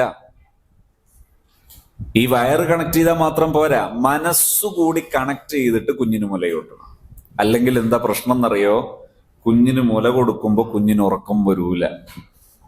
കുഞ്ഞിന് മുല കൊടുക്കുമ്പോഴൊക്കെ ഉള്ള അസ്വസ്ഥതയും കൂടി കുഞ്ഞിൻ്റെത് പോയി കിട്ടും. ഞാൻ ചിലപ്പോഴൊക്കെ പറയാറുണ്ട്, ചില സഹോദരിമാരൊക്കെ മുലയൂട്ടുന്ന സമയത്ത് പ്രയാസം പറയുന്ന ഒരു മേഖലയാണ്, കുട്ടിക്ക് ഉറക്കം കുറവാണ്, ഉമ്മക്ക് മുലപ്പാല് കുറവാണ് എന്നും പറയും. അതിൽ മർമ്മപ്രധാനമായ രണ്ട് കാര്യങ്ങൾ. ഒന്ന്, ഈ മാതാവ് കുട്ടിയെ മുലയൂട്ടുമ്പോൾ ഇഷ്ടത്തോടെ മുലയൂട്ടണം. എന്താ ഇഷ്ടത്തോടെ അല്ലാതെ മുലയൂട്ടുമോ? രണ്ടാമത്തെ കാര്യം ശ്രദ്ധിച്ചാൽ മതി. എന്താ അറിയാം, നിങ്ങളെ വീട്ടിലൊക്കെ മുലയൂട്ടുന്ന സഹോദരിമാരുണ്ടെങ്കിൽ സ്വകാര്യമായിട്ട് ഭർത്താവൊക്കെ നോക്കിയാൽ മതി. മുലയൂട്ടുന്ന സമയത്ത് ഫോൺ ഉപയോഗിക്കുന്നുണ്ടോ എന്ന് നോക്കുക. സ്ത്രീകളാണെങ്കിൽ നിങ്ങൾ തന്നെ അടക്കം നോക്കിയാൽ മതി, മുലയൂട്ടുന്ന സമയത്ത് ഫോൺ യൂസ് ചെയ്യാറുണ്ടോ? ഉണ്ട്. ഈ ഫോൺ എടുത്ത് ഇതിൽ യൂസ് ചെയ്യാൻ തുടങ്ങിയാൽ, ഷോർട്സും റീൽസും ഈ വീഡിയോവും കാണാൻ തുടങ്ങിയാൽ, ആ സമയത്ത് നിങ്ങളുടെ മനസ്സിൽ കുഞ്ഞുണ്ടാകുമോ? ഇല്ല. കുഞ്ഞില്ലാതിരുന്നാലുള്ള പ്രശ്നം എന്താ? കുഞ്ഞില്ലാതിരുന്നാലുള്ള പ്രശ്നം, നിങ്ങളുടെ മനസ്സിൽ അപ്പോൾ പലപ്പോഴും ഷോർട്സ് കാണുമ്പോൾ ഷോർട്സിലുള്ളത് ഭർത്താവും ഭാര്യയും കലഹിക്കുന്ന, ഇന്ന് അങ്ങനെയാണ്, വ്ളോഗോടെ വ്ളോഗാണ്. അതായത് ഒരുത്തം 4 കെട്ട് കലഹിക്കുക, വ്ളോഗ് ചെയ്യുക, എന്നിട്ട് അത് കാണാൻ കുറേ, ഞാൻ തൽക്കാലം മനുഷ്യന്മാരോ എന്ന് സൗകര്യത്തിന് പറയുന്നു, കാണാൻ കുറെ ആൾക്കാർ. ഇങ്ങനെയുള്ളൊരു ലോകം. ഈ അസ്വസ്ഥതകൾ കാണുന്ന സമയത്ത് നിങ്ങളെ മൈൻഡിൽ സ്വസ്ഥത ഇല്ലെങ്കിൽ, ഈ മൈൻഡിനെ ഡിപ്പെൻഡ് ചെയ്തിട്ടുണ്ടാകേണ്ടതാണ് നിങ്ങളുടെ ബ്രസ്റ്റിലെ ആ ഓരോ ഗ്രന്ഥികളും. മൾട്ടിപ്പിൾ ഗ്രന്ഥികളുണ്ട് ബ്രസ്റ്റിൽ. ആ ഗ്രന്ഥികൾ വർക്ക് ചെയ്തിട്ടാണ് മുലപ്പാൽ എന്ത് ചെയ്യേണ്ടത്? ഇമ്മ്യൂണേഷൻ ഉള്ളതായി തീരേണ്ടത്, പ്രതിരോധശേഷിയുള്ളതായി തീരേണ്ടത്. ഇതില്ലാതെ അസ്വസ്ഥമായ മനസ്സോടെയാണ് കുഞ്ഞിനെ മുലയൂട്ടുന്നതെങ്കിൽ അപ്പൊ എന്ത് സംഭവിക്കും? മുലപ്പാല് കുടിച്ചപ്പോ കുഞ്ഞിന്റെ ഉള്ള ഉറക്കം പോയി. മുലയൂട്ടിയപ്പോ ഉമ്മ ഉറങ്ങി, എണീച്ചു പോകുമ്പോ കുട്ടി ഇമാമായിട്ട് എണീച്ചിട്ടുമുണ്ട്. ഈ പഹനൊന്നും ഉറങ്ങി കിട്ടിയിട്ടില്ലല്ലോ എന്നുള്ള ശല്യമായി ഉമ്മാന്റെ മനസ്സിൽ. ഇതെന്തുകൊണ്ട് സംഭവിക്കുന്നതാണ്? ഇഷ്ടമില്ലാതെ ഫീഡ് ചെയ്യുന്നു എന്നത് നിങ്ങൾ അറിഞ്ഞിട്ടില്ല, അങ്ങനെ സംഭവിച്ചു. അപ്പൊ അതിന് പരിഹാരം ഫീഡിങ് തന്നെ. അള്ളാഹുവിന്റെ വജ്ഹ് കരുതുക, അള്ളാഹുവിന്റെ പൊരുത്തം കരുതുക, റബ്ബിന്റെ തൃപ്തി കരുതുക, വലിയ സവാബ് കിട്ടുമെന്ന് വിശ്വസിക്കുക എന്ന് ഇസ്ലാമിക് കോൺസെപ്റ്റ്. എന്നാൽ സൈക്കോളജി പറയും, നിങ്ങൾ ലവിങ് മോഡിൽ, ലവബിളായി, സ്നേഹപൂർവം നിങ്ങൾ എന്ത് ചെയ്യണം? കുഞ്ഞിനെ ഫീഡ് ചെയ്യണം, മുലയൂട്ടണം. അടുത്തത്, ചെറിയ കുഞ്ഞുങ്ങൾ ചലിച്ചുകൊണ്ടിരിക്കണം. ഈ ചലിച്ചുകൊണ്ടിരിക്കുമ്പോൾ അത് നിങ്ങൾ ആക്സെപ്റ്റ് ചെയ്യണം, കബൂൽ ചെയ്യണം, അത് അംഗീകരിക്കണം, അത് ഇഷ്ടപ്പെടണം. നമ്മള് കുഞ്ഞിനെ മുലയൂട്ടി ഉറക്കി നമ്മൾ അടുക്കളയിൽ പോയി തിരിച്ചു വന്ന് നോക്കുമ്പോൾ കുഞ്ഞ് സുപ്രയുടെ പുറത്താണുള്ളത്. സുപ്രയുടെ പുറത്ത് നിന്ന് കുഞ്ഞ് മൂത്രമൊഴിച്ചപ്പോ ബെഡിലൊക്കെ. അപ്പൊ നമ്മൾ പറയാം, ഇതെന്തൊരു കുരുത്തക്കട, ഇപ്പൊ തന്നെ തുടങ്ങിയാണ്ടോ, സുപ്രയിൽ മൂത്രമൊഴിച്ചാ പോരെ. നമ്മളൊരു വ്യാഖ്യാനം നോക്ക്, കുഞ്ഞ് സുപ്രയുടെ പുറത്തിറങ്ങി മൂത്രമൊഴിച്ചു എന്നുള്ള ആരോപണം ഉന്നയിക്കുകയാണ് നമ്മൾ. സത്യത്തിൽ എന്താ, കുഞ്ഞ് പിടക്കണം. പിടച്ചപ്പോ പുറത്താവും, സ്വാഭാവികമാണ്. പുറത്താകുന്ന സമയത്താണ് ഈ മൂത്രശങ്ക വന്നതെങ്കിൽ അപ്പൊ മൂത്രമൊഴിക്കണം. അപ്പൊ മൂത്രമൊഴിച്ചപ്പോ നമ്മൾ വ്യാഖ്യാനിച്ചു ഇത് പുറത്തിറങ്ങി മൂത്രമൊഴിക്കുക എന്നുള്ളത്. എപ്പോഴായി കുട്ടി ഏത് സ്കൂളിൽ നിന്ന് പഠിച്ചതാ? നമ്മൾ എന്തിനാണ് ഈ വ്യാഖ്യാനം ഉണ്ടാക്കുന്നത്? അപ്പൊ ഈ ആരോപണം അന്ന് തുടങ്ങുകയാണ്. ബ്ലെയിമിങ്, തേസീം, കുറ്റപ്പെടുത്തൽ അവിടുന്ന് തുടങ്ങുന്നുണ്ട് അറിയാതെ. അതൊരു സുഖമാണ് ചിലർക്കൊക്കെ. മുല കുടിക്കുന്ന ഈ കുഞ്ഞിനെ പോലും കുറ്റപ്പെടുത്തുന്നത് ഒരു സുഖമായി കാണുന്ന ആ ഒരു ഡാമേജബിൾ ആയിട്ടുള്ള പരിക്കുണ്ടാക്കുന്ന സമീപന രീതി അവിടുന്ന് തിരുത്തണം. അതാണ് പാരന്റിങ്. അങ്ങനെ വളരുമ്പോ ഇപ്പൊ നമ്മളെ സദസ്സിൽ വന്ന കുട്ടികളെ അവർ ഓടിക്കളിക്കും. അവരൊരുത്തെ തന്നെ ഇരിക്കുക എന്ന് പറയുന്ന ഒരു രോഗമാണ്, അതൊരു ഭയങ്കര ഡിസോർഡറാണ്. അവരിങ്ങനെ ഓടിക്കളിക്കണം. ഓടുമ്പോ അവർ ചിരിക്കും, ചിലപ്പോഴൊക്കെ ബഹളം വെക്കും. ഈ ബഹളം വെക്കുന്നത് പലപ്പോഴും ആരാ പഠിപ്പിക്കുന്നതെന്നറിയും? നമ്മൾ പഠിപ്പിക്കും. ഒരു ദിവസം ഞാനൊരു വീട്ടിൽ ചെന്നപ്പോ 2.5 വയസ്സുള്ള ചെറിയൊരു കുട്ടി. അപ്പൊ ഈ ചെറിയ കുട്ടിയെ പറ്റി ഞാൻ ഇതിന്റെ സ്പെഷ്യലിസ്റ്റ് ആണ് എന്നിട്ടുള്ള ഭാവം കൊണ്ടാണെന്ന് തോന്നുന്നു ഈ രക്ഷിതാവ് എന്നോട് പറഞ്ഞു, ഉസ്താദെ ഇവനെ ഉസ്താദ് ഒന്ന് നോക്കണം. ഞാനിങ്ങനെ ആലോചിച്ചു, പടച്ചറപ്പ് ഇത് അവിടെ എത്തിയോ പുലുമാല്. അപ്പൊ എന്താ, ഇവൻ ഭയങ്കര ബഹളാണ് എന്ന് പറഞ്ഞു. അപ്പൊ എനിക്ക് ഈ 2.5 വയസ്സുകാരൻ ബഹളം വെക്കുന്നത് എങ്ങനെ കണ്ടെത്താൻ? ഞാനിങ്ങനെ ആലോചിച്ചു, പടച്ചോനെ ഇതിപ്പോ എന്താ ചോദിക്കുക, കുട്ടിയോട് ചോദിക്കുക, എന്താ ബഹളം വെക്കുന്നത് ചോദിക്കുക. ഞാൻ കുറച്ചുനേരം ഇങ്ങനെ ആലോചിച്ച് നിൽക്കുമ്പോ അപ്പൊ തന്നെ എനിക്ക് ഉത്തരവും കിട്ടി. എന്താ, ഈ കുട്ടി ഒരു കളിപ്പാട്ടമായിട്ട് വന്നു. അകത്തു പോയി കളിപ്പാട്ടമായിട്ട് വന്നപ്പോ ഈ കുട്ടിയുടെ വല്യാപ്പ ആ കളിപ്പാട്ടം കയ്യിൽ നിന്ന് വാങ്ങി, കയ്യിൽ നിന്ന് പിടിച്ചപ്പോ ഇവൻ അത് തിരിച്ചു വാങ്ങാൻ ശ്രമിച്ചു. അപ്പൊ വല്യാപ്പ പിന്നെയും പിന്നെയും വലിച്ചു. അപ്പൊ ഇവൻ പിന്നെയും ശ്രമിച്ചു. 2-3 ശതമാനം ശ്രമിച്ചു. അവസാനം ഇവൻ പൊട്ടിക്കറിഞ്ഞപ്പോ വല്യാപ്പ കൊടുത്തു. അപ്പൊ സൈക്കോളജിക്കലായിട്ട് വല്യാപ്പ എന്ത് പഠിപ്പിച്ചു എന്നറിയാം? എന്താ പഠിപ്പിച്ചേ? ബഹളം വെക്കാൻ പഠിപ്പിച്ചു. ഇനി അവൻ എന്ത് പഠിച്ചു എന്നറിയോ? എവിടെ പോയാലും കാര്യം നേടണോ, ശ്രദ്ധ കിട്ടണോ, ബഹളം വെക്കണം. ലൈഫിൽ അത് പഠിച്ചു. ഇനി എവിടെ പോകുന്നത്, അങ്ങാടിയിലെത്തിയാൽ ഒരു പിന്നെ ഷോപ്പിന്റെ ഉള്ളിൽ സൈക്കിള് കണ്ടു, ഇപ്പൊ വേണം, അപ്പൊ വീണ് ബഹളം വെക്കും. നമ്മൾ സൈക്കോളജിക്കലായിട്ട് പഠിപ്പിച്ചു. ഇതാണ് ശരിക്കുള്ള കുട്ടികളുടെ പ്രശ്നം. കുട്ടികളോട് നിലവാരത്തിൽ സമീപിച്ച് ശീലിക്കണം, നല്ല നിലവാരത്തിൽ പെരുമാറി ശീലിക്കണം. കുട്ടികളെ പറ്റി ആരോപണങ്ങൾ ഉന്നയിക്കരുത്. കുട്ടികളോട് ഉപയോഗിക്കുന്ന പദങ്ങൾ, വാക്കുകൾ റെസ്പെക്റ്റീവ് ആകണം. നല്ല നിലവാരമുള്ള വാക്കേ പറയാം. ആവശ്യത്തിനും അനാവശ്യത്തിനും ഒന്നും കുട്ടികളോട് പൊട്ടിത്തെറിക്കരുത്. അങ്ങാടിയിൽ നിന്ന് എന്തോ ഒരു ടയർ പഞ്ചറായതിന് വരുമ്പോ ആദ്യം തന്നെ വീട്ടിലും മുറ്റത്ത് കാണുന്ന കുഞ്ഞിനോട് പൊട്ടിത്തെറിക്കരുത്. ഇങ്ങനെയൊക്കെ ചെയ്യുന്നത് കൊണ്ടാണ് മക്കൾ ഡിസോർഡർ ആകുന്നത്. ആ മറ്റാരോടോ ഉള്ള ദേഷ്യമൊക്കെ മക്കളോടൊന്നും തീർക്കരുത്. മക്കളോടെപ്പോഴും നിലവാരത്തിൽ സംസാരിച്ച് ശീലിച്ചാൽ വേറെ നിങ്ങൾ ഒരു ക്ലാസ്സോ പരിപാടിയോ യോഗ്യതയോ വിദ്യാഭ്യാസ യോഗ്യത ഒന്നും ആവശ്യമില്ല. മക്കൾ ഉന്നതരാകാൻ, ഉന്നത വിദ്യാഭ്യാസമുള്ളവരാകാൻ, നല്ല തഖ്വയും പാണ്ഡിത്യവും ഉള്ളവരാകാൻ ആകെ വേണ്ടത് എന്താ അറിയോ? 2 കാര്യമാണ്. ഒന്ന്, ലവബിൾ മൂവ്മെന്റ് അഥവാ സ്നേഹപൂർവമുള്ള സമീപനം ഉണ്ടാകണം. രണ്ടാമതായി ഉണ്ടാകേണ്ടത് ഫേംനെസ് ഉണ്ടാകണം, നിലപാടുകൾ ഉണ്ടാകണം. തെറ്റാണോ? നോ. ശരിയാണോ? ഓക്കെ. അല്ലാതെ എന്തുണ്ടാകരുത്, എല്ലാറ്റിനും നോ. ഇപ്പൊ പലർക്കും വായിത്തോന്നൊക്കെ സൈക്കോളജി ആകുന്ന ഒരു കാലമാണ്. ഈ അടുത്തൊരാളുടെ പ്രഭാഷണം എനിക്കൊരാൾ കേൾപ്പിച്ചു തന്നു. പണ്ടത്തെ കാലത്തൊക്കെ ഒരുപാട് വിഷമം ഉണ്ടായിരുന്നു, അതുകൊണ്ടാണ് കുട്ടികളൊക്കെ ഉഷാറായത് എന്ന് പറഞ്ഞിട്ട് അയാളെ കണ്ടെത്തലാണ്. ഒരു കുട്ടി വന്നിട്ട് പറയാണ്, ഇതാ എനിക്ക് സ്കൂളിലേക്ക് 8 സബ്ജക്റ്റ് ഉണ്ട്, 2 ഇതും വേണം, അങ്ങനെ 10 നോട്ട്ബുക്ക് വാങ്ങണം, ടീച്ചർ പറഞ്ഞിട്ടുണ്ട്, ടീച്ചർ എഴുതി കൊടുത്തിട്ടുണ്ട്. അപ്പൊ ഇയാൾ പറയാണ് 7 എണ്ണം വാങ്ങിക്കൊടുക്കരുത്, 3 എണ്ണം വായിച്ചു കൊടുത്താൽ മതി. ഇത് ഇങ്ങനൊരു സൈക്കോളജിയും ഇല്ല, അങ്ങനൊരു മതവും ഇല്ല, അങ്ങനൊരു ശരിയും ഇല്ല. ശരികൾ ചെയ്യണം, തെറ്റുകൾക്ക് നോ. ഇങ്ങനെ ആയിരിക്കണം നിലപാട്. അതിനാണ് മനഃശാസ്ത്ര സമീപനം എന്ന് പറയുന്നത്. അതാണ് ശരിയായ സമീപനം. ഈ സമീപനമാണ് നമ്മൾ ചെയ്യേണ്ടത്. ആ സമീപനം ചെയ്താൽ മക്കൾ നിലവാരത്തിലേക്ക് പെട്ടെന്ന് എടുക്കും. അവിടെ നമുക്ക് കുറേ വിദ്യാഭ്യാസം, നമ്മൾ PG ഉള്ള ആള് അല്ലെങ്കിൽ വലിയ മതപാണ്ഡിത്യമുള്ള ആള്, മതബിരുദം, ഇതൊന്നിന്റെ ആവശ്യമില്ല പാരന്റിങ് ശരിയാകാൻ. അതൊന്നും നല്ലതല്ല എന്നല്ല, ഇതെല്ലാം നല്ലതാണ്, വിവരങ്ങൾ നല്ലതാണ്. പക്ഷെ പാരന്റിങ് നന്നാകാൻ വേണ്ടത് മക്കളോടുള്ള സമീപനം റെസ്പെക്റ്റീവ്, ബഹുമാന്യമാകണം, നല്ല നിലവാരമുള്ളതാകണം. മക്കളെ തൊട്ടതിനും തുറന്നതിനൊന്നും ആക്ഷേപിക്കരുത്. ന്യൂനതകളുണ്ടോ? ന്യൂനത പരിഹരിക്കാൻ പരുക്കില്ലാതെ നമുക്കറിയാമെങ്കിൽ പരിഹരിക്കണം. അറിയില്ലെങ്കിൽ അറിയുന്നവരോട് ചോദിച്ചിട്ട് ചെയ്യണം. ഇനി അവിടുന്ന് അങ്ങോട്ട് പഠിപ്പിക്കുന്ന സമയത്ത് ശ്രദ്ധിക്കേണ്ടത്, നമ്മൾ സ്കൂളിങ്ങിലേക്ക് പഠിപ്പിക്കുകയാണ്, അതായത് മദ്രസയിൽ പറഞ്ഞേക്കുകയാണ് അല്ലെങ്കിൽ നേഴ്സറി പറഞ്ഞേക്കുകയാണ്. ഈ പറഞ്ഞേക്കുന്ന സമയത്തും വേണം ഇതേപോലെ സമീപനം.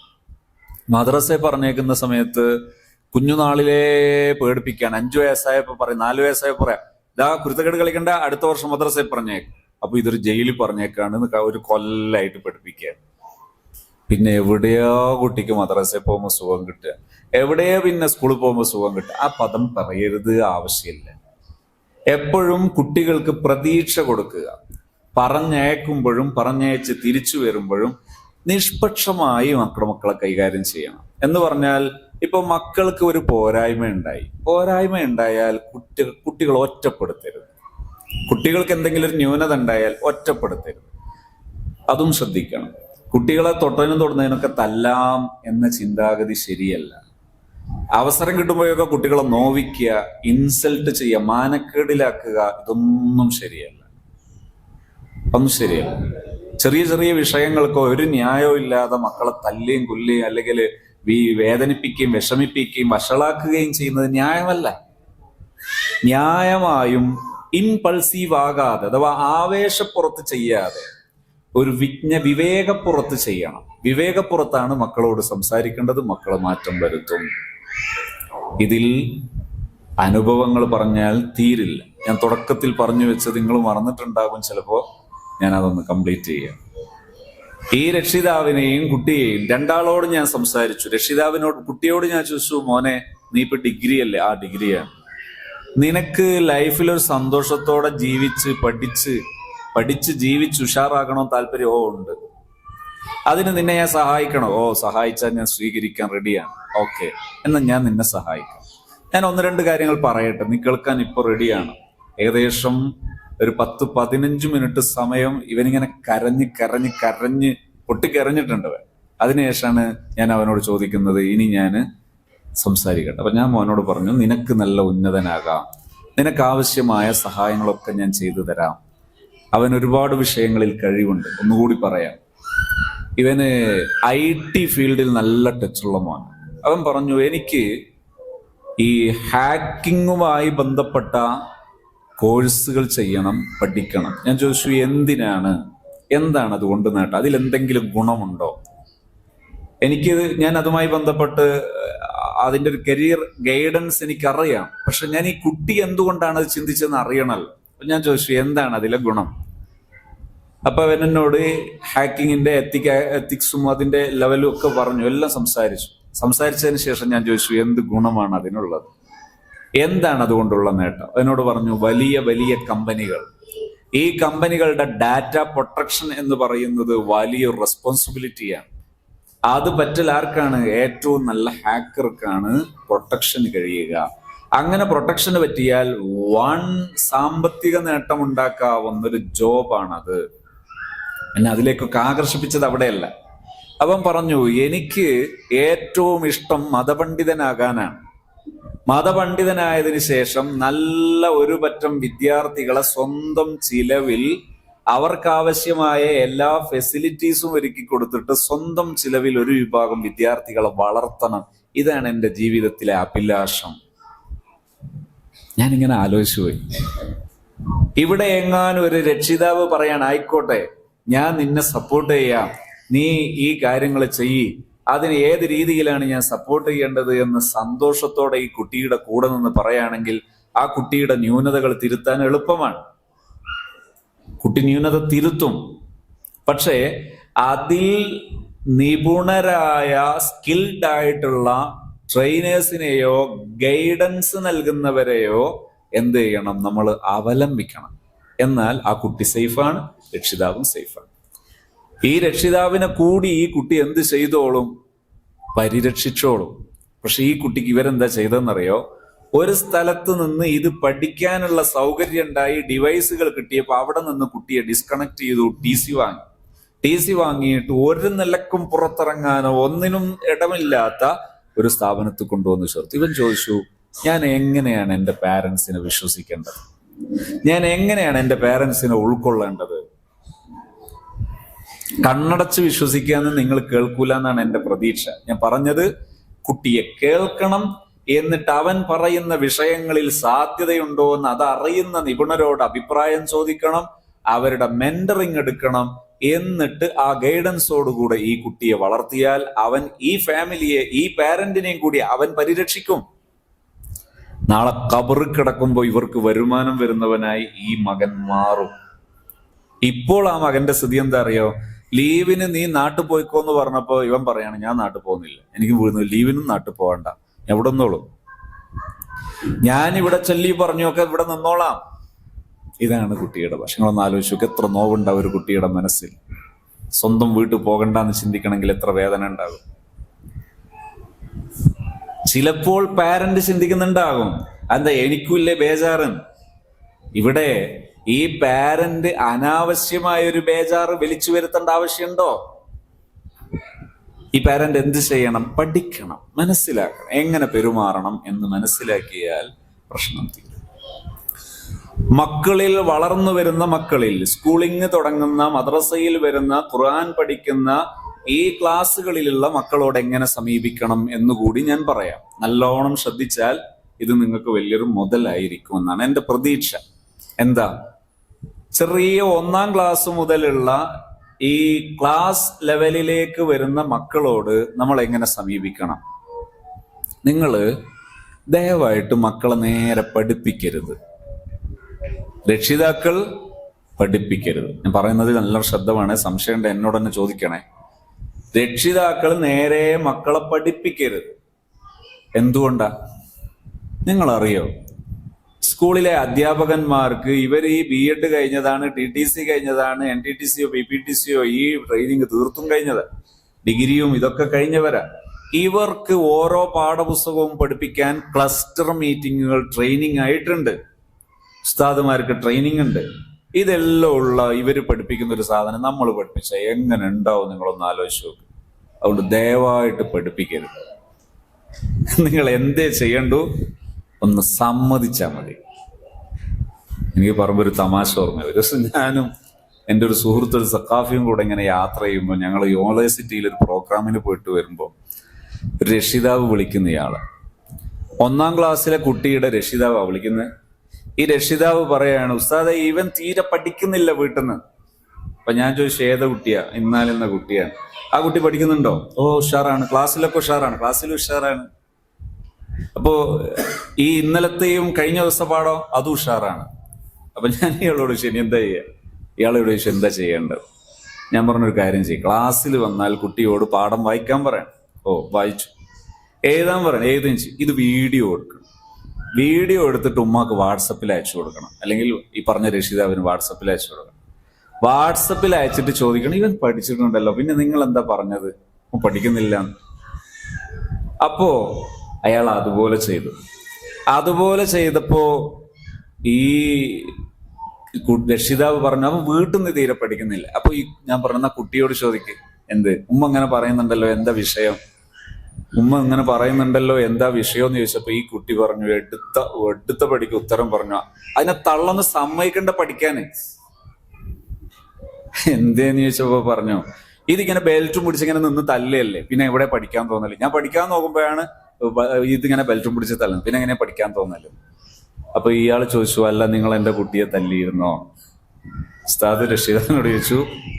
അതിൽ ഞാൻ ഇങ്ങനെ ബെൽറ്റ് പിടിച്ചിട്ടേ ഉള്ളൂ. അപ്പൊ അപ്പുറത്തെ 2ാം ക്ലാസ്സിൽ നിന്നുള്ള മൂത്ത കുട്ടി ഓടി വന്നിട്ട് പറഞ്ഞു, അല്ല ഉസ്താദെ ഉമ്മ തല്ലുന്നത് ഞാൻ കണ്ടിട്ടുണ്ട്. ഇതാ ഞാൻ പറഞ്ഞത്, ദയവായിട്ട് നിങ്ങൾ പഠിപ്പിക്കരുത്. നിങ്ങൾ എന്ത് ചെയ്താൽ മതി എന്നറിയോ? പഠിക്കാൻ അനുവാദം കൊടുത്താൽ മതി. അതിന് പക്ഷെ ഒരു പ്രശ്നമുണ്ട്. പഠിപ്പെപ്പോഴാ തുടങ്ങുക? മഗ്‌രിബ് നിസ്കരിച്ചിട്ട്. അപ്പൊ നമ്മളിപ്പോ ഇത് ചിന്തിക്കാന്നറിയോ? മഗ്‌രിബ് നിസ്കരിച്ച് നമ്മളെ നിസ്കാരം ഇങ്ങനെ കഥ അല്ലോട്ടി ഇപ്പൊ തുടങ്ങിയിട്ടില്ല പഠിക്കാന്. അപ്പൊ പഠിക്കാൻ പറയുന്ന വാചകം കേട്ടങ്ങള്, ഇപ്പോഴും തുടങ്ങിയിട്ടില്ല പഠിക്കാൻ. ഇതും പഠിക്കണം എന്ന വാക്കും തമ്മിൽ എത്ര വ്യത്യാസമുണ്ട്, എത്ര അകലമുണ്ട്. എപ്പോഴാ പഠിക്കാൻ പറയേണ്ടത്? പഠിക്കാൻ പറയേണ്ടത് ആ സ്പോട്ടിലല്ല.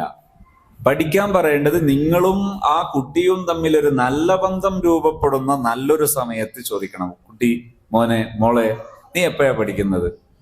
ഏത് സമയത്താ പഠിക്കുന്നത്? എത്ര സമയം പഠിക്കും? അതിന് ബാപ്പ അല്ലെങ്കിൽ ഉമ്മ എന്താ ചെയ്തു തരേണ്ടത് എന്ന് ചോദിക്കണം. നിങ്ങൾക്ക് കൺഫ്യൂഷൻ ഉണ്ടോ? നിങ്ങൾ ഉസ്താദിനെ വാട്സപ്പിൽ അല്ലെങ്കിൽ ഫോണിൽ ഒന്ന് വിളിച്ചിരിക്കണം, ഉസ്താദ് ഇന്ന് ഏതാ പാടെടുത്തത്. ക്ലാസ് ടീച്ചറോട് ചോദിക്കണം, ഇന്ന് ഈ ഏത് സബ്ജക്റ്റ് ഒക്കെയാണ് കുട്ടിക്ക് പഠിക്കാനുള്ളത്, എന്തൊക്കെ വീട്ടിൽ നിന്ന് പഠിക്കേണ്ടതെന്ന് ചോദിക്കണം. അതിന് പക്ഷേ ഞാൻ ചിലയിടത്തൊക്കെ രക്ഷിതാക്കൾ ഇനിയും പ്രബുദ്ധരാകണമെന്ന് ചിന്തിക്കുന്ന ആളാണ്. ഒരുപക്ഷെ ഇച്ചിരി കൺഫ്യൂസ്ഡ് ആകാൻ സാധ്യത ഉണ്ടെങ്കിലും ഞാൻ നിങ്ങളോട്, കാണുന്ന ഈ ബഹുജനങ്ങളായ രക്ഷിതാക്കളോട് പറയുന്നു, അന്ധമായ പഠന രീതികൾ പുനഃപരിശോധിക്കണം. അധ്യാപകർ രക്ഷിതാക്കളോട് വീട്ടിൽ നിന്ന് പഠിപ്പിക്കണമെന്ന് പറയുന്ന ഒരു രീതി ഉണ്ടെങ്കിൽ അവസാനിപ്പിക്കണം എന്ന് തന്നെ പറയുന്നു. അത് ശരിയല്ല, തിരുത്തപ്പെടേണ്ട ആശയമാണ്. കുട്ടികളുടെ പഠന പുരോഗതി, അതിനു വേണ്ട പ്രധാനപ്പെട്ട റെസ്പോൺസിബിലിറ്റി ഏറ്റെടുക്കേണ്ടത് അധ്യാപകരാണ്. അതിനോട് പൂർണ്ണമായി സഹകരിക്കേണ്ടത് നാം രക്ഷിതാക്കളുമാണ്. നാം രണ്ടു കൂട്ടരും യോജിച്ച് മുന്നോട്ട് പോകണം. നിങ്ങൾക്ക് എന്തും തുറന്ന് സംസാരിക്കുകയൊക്കെ ചെയ്യട്ടെ ഈ വിഷയത്തിൽ, ആർക്കും സമരമുണ്ടല്ലോ. ഇതിൽ ഇങ്ങനെയാ പോകേണ്ടത്. അതിൽ ഈ കുട്ടികൾക്ക് പഠിക്കാനുള്ള സ്കില്ലുകൾ ഡെവലപ്പ് ചെയ്ത് കൊടുക്കാൻ രക്ഷിതാക്കൾക്ക് കഴിയും. ഞാൻ അതിനെക്കുറിച്ച് പറഞ്ഞു തരാം. നിങ്ങൾ ഈ മക്കളെ 2-2.5 വയസ്സാകുമ്പോൾ തന്നെ കളറുകൾ പഠിപ്പിച്ചു തുടങ്ങണം. അതുപോലെ ആദ്യം സംസാരിച്ചു തുടങ്ങുമ്പോൾ നിങ്ങൾ എന്ത് പഠിപ്പിക്കണം? ഹബീബായ റസൂലുള്ളാഹി സ്വല്ലല്ലാഹു അലൈഹി വസല്ലം, പുണ്യപ്രവാചകർ മുഹമ്മദ് നബി സ്വല്ലല്ലാഹു അലൈഹി വസല്ലം തങ്ങൾ, നമ്മുടെ നബിയുടെ പേര്, മുത്തുനബി തങ്ങൾ ജനിച്ച നാട്, മുത്തുനബി തങ്ങൾ വഫാത്തായ നാട്, മുത്തുനബികളുടെ ഉമ്മയുടെ പേര്, മുത്തുനബി തങ്ങളുടെ ബാപ്പയുടെ, ഇതൊക്കെ പഠിപ്പിക്കണം. അതോടൊപ്പം നിങ്ങൾ സ്റ്റെപ്പ് ബൈ സ്റ്റെപ്പ് ആയിട്ട് എന്തൊക്കെ പഠിപ്പിക്കണം? കളറ് പഠിപ്പിക്കണം. കളറ് പഠിപ്പിക്കണം. എങ്ങനെയാ പഠിപ്പിക്കേണ്ട ഉസ്താദെ? നിങ്ങൾ ആദ്യം ബ്ലാക്കും വൈറ്റും, കറുപ്പും വെളുപ്പും പഠിപ്പിക്കണം. അതാ പഠിപ്പിക്കണ്ട, ഇപ്പൊ പഠിപ്പിച്ചു തരാം, ഇത് കറുപ്പ് ഇത് വെളുപ്പ്, അങ്ങനെയല്ല പഠിപ്പിക്കേണ്ടത്. പിന്നെ ഒരു ദിവസം നിങ്ങൾ കളർ ഐഡന്റിഫിക്കേഷൻ പഠിപ്പിക്കണം. അതേത് പഠിപ്പിച്ചോ? ഫസ്റ്റിൽ വെളുപ്പ് പഠിപ്പിച്ചോ. കാരണം ഏറ്റവും നല്ല സുഖമുള്ളതാണ് വെളുപ്പ്, നല്ല കളറാണ് വെളുപ്പ്, ശാന്തിയുടെ നിറമാണ് വെളുപ്പ്. അതുകൊണ്ട് തന്നെ വെള്ളരിപ്രാവുകൾ എന്നല്ലേ പറയല്, വെള്ളപ്രാവായതുകൊണ്ടാണ് ആ പദം തന്നെ വരുന്നത്. വെള്ള ശാന്തിയുടെ, സമാധാനത്തിന്റെ സൂചകമായ, മനസ്സിനെ പെട്ടെന്ന് എഫക്റ്റ് ചെയ്യുന്ന കളർ കൂടിയാണ് വെളുപ്പ്. വെളുപ്പ് പഠിപ്പിച്ചോ. വെളുപ്പ് എങ്ങനെ പഠിപ്പിക്കണം? ഒരു 2-3 സ്ഥലത്ത് വെളുപ്പ് പഠിച്ചു. ഉമ്മാന്റെ നിസ്കാര കുപ്പായം കാണിച്ചു കൊടുത്തു, വെളുപ്പ്. വീട്ടിലൊരാളുടെ ബനിയനുണ്ട്, നല്ല വെളുപ്പ്, ഇറങ്ങിയതല്ല, നല്ല വെളുപ്പ്. അങ്ങനെ വെളുപ്പുള്ള 2-3 കളറൊക്കെ കാണിച്ചു കൊടുത്തു, ഇതാണ് വെളുപ്പ്. ഓക്കെ. ഇനി അടുത്തൊരു തവണ എന്ത് ചെയ്യണം? അന്നേരം തന്നെ ധൃതിയൊന്നും വേണ്ട, 1/2 മണിക്കൂറോളം ഷർട്ട് പുട്ട് പഠിച്ച് അങ്ങനെ വേണ്ട. പിന്നെ അടുത്തൊരു സ്ഥലത്ത് ഈ വെളുപ്പ് കളറുള്ള ഒരു പ്രതലം അഥവാ ഡ്രസ്സ് ഉണങ്ങാനിട്ടിട്ടുണ്ട്, ചിക്കി ഇട്ടിട്ടുണ്ട്. അയലിന്റെ മുകളിൽ കുറെ ഡ്രസ്സ് ഉണ്ട്, അതിൽ നിസ്കാരക്കുപ്പായുണ്ട്, വെളുത്തുണ്ട്, കറുപ്പും, എല്ലാ കളറും ഉണ്ട്. ഇതിൽ ഏതാണ് വെളുപ്പ് എന്ന് ചോദിക്കണം. ശ്രദ്ധിക്കണേ, ഇതിൽ ഏതാണ് വെളുപ്പ് എന്ന് ചോദിക്കണം. അപ്പൊ കുട്ടി കാണിക്കണം. അപ്പൊ കുട്ടി വെളുപ്പല്ലാത്തോന്ന് കാണിച്ചു. ഏതാ കാണിച്ച്? കറുപ്പ് കാണിച്ചിട്ട് ഇത് എന്ന് പറഞ്ഞു. അല്ല മോയന്ത്, നിന്നോട് ഞാൻ പറഞ്ഞില്ല ഇതാണ്. അത് ചെയ്യരുത്. എന്ത് ചെയ്യണം? ഇതാണ് വെളുപ്പ് എന്ന് പറഞ്ഞു കൊടുക്കണം. ക്ഷമ വേണം. ക്ഷമയില്ലെങ്കിൽ പരിപാടിയെ തുടങ്ങണ്ട. ഇങ്ങനെ ആഴ്ചകളോളം എടുത്ത് വ്യത്യസ്ത സാഹചര്യങ്ങളിൽ കുട്ടി വെളുപ്പ് പഠിക്കുന്നു, തിരിച്ചറിയുന്നു. തിരിച്ചറിയുമ്പോ വെളുപ്പ് എന്ന് പറയണോ? വേണ്ട. എന്ത് മതി? വ്യത്യസ്ത കളറുകളിൽ നിന്ന് ഈ കളർ ഏതാണെന്ന് തിരിച്ചറിഞ്ഞാൽ മതി.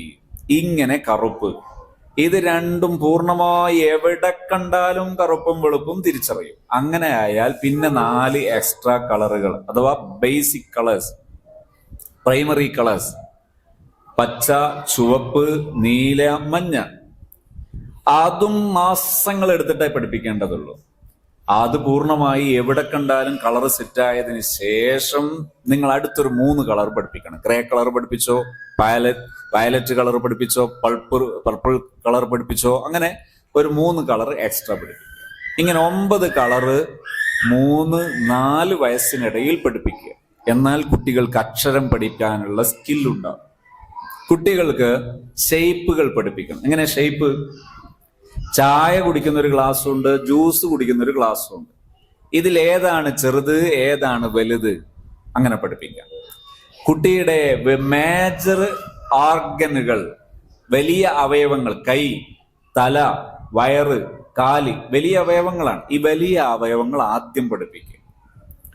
അത് പഠിപ്പിച്ചതിന് ശേഷം പിന്നെ ചെറിയ അവയവങ്ങൾ പഠിപ്പിക്കണം. കണ്ണ്, മൂക്ക്, ചുണ്ട്, പല്ല്, വിരല്, നഖം തുടങ്ങിയ ചെറിയ പാർട്ടുകൾ പഠിപ്പിക്കണം. ചെവി, ഇങ്ങനെ ചെറിയ ചെറിയ പാർട്ടുകൾ പഠിപ്പിക്കണം. ഇങ്ങനെ ഈ പഠിപ്പിക്കുന്നത് സ്കില്ലുകൾ തിരിച്ചറിയാൻ, കുറെ സ്കില്ലുകൾ ഉണ്ടാകാൻ ഉള്ള പഠിപ്പിക്കലുകളാണ്. ധൃതി തീരെ ഉണ്ടാകരുത്, ആക്ഷേപം തീരെ ഉണ്ടാകരുത്, ഒരിക്കലും പറഞ്ഞത് മറന്നുപോയാൽ അതിന്റെ പേരിൽ പ്രയാസം ഉണ്ടാകരുത്. അങ്ങനെ പഠിപ്പിക്കുന്ന ടീച്ചിങ് മെത്തേഡ് ചെയ്യേണ്ടത് പാരന്റ്സ് ആണ്.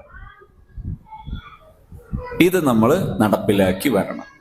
കുട്ടികൾക്ക് എപ്പോഴും ശാന്തത നൽകണം. കുട്ടികൾക്ക് എപ്പോഴും നല്ല നല്ല മാർഗനിർദ്ദേശങ്ങൾ നൽകണം. കുട്ടികൾക്ക് എപ്പോഴും എന്ത് ചെയ്യണം എന്ന് പറഞ്ഞ് ശീലിക്കണം. കുട്ടികളുടെ വളർച്ചയുടെ ഓരോ ഘട്ടങ്ങളിലുമുള്ള സ്കില്ലുകളാണ്.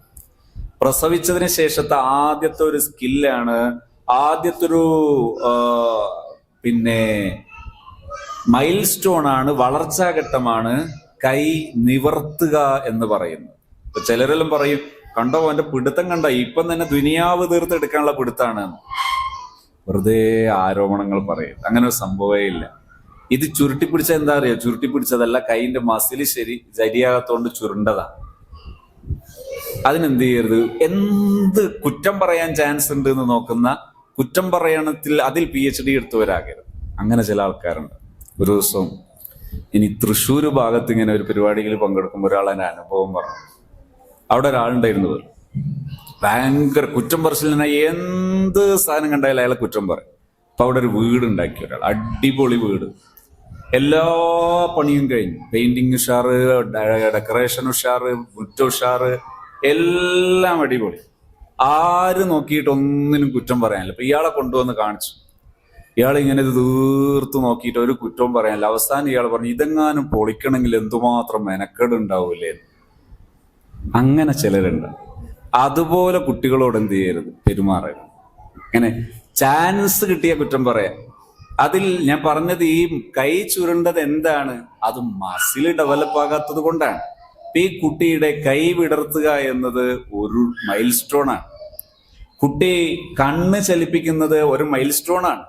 കുട്ടി കമിഴ്ന്ന് കിടക്കുന്നത് ഒരു മൈൽ സ്റ്റോൺ ആണ്. കുട്ടി കമിഴ്ന്ന് കിടന്നതിന് ശേഷം അതിലെ വളരെ മൈന്യൂട്ടായ മൈൽ സ്റ്റോണുകളുണ്ട്, വളർച്ചാഘട്ടങ്ങളുണ്ട്. ഇതെല്ലാം ബ്രെയിൻ ജിമ്മുകളുമാണ്.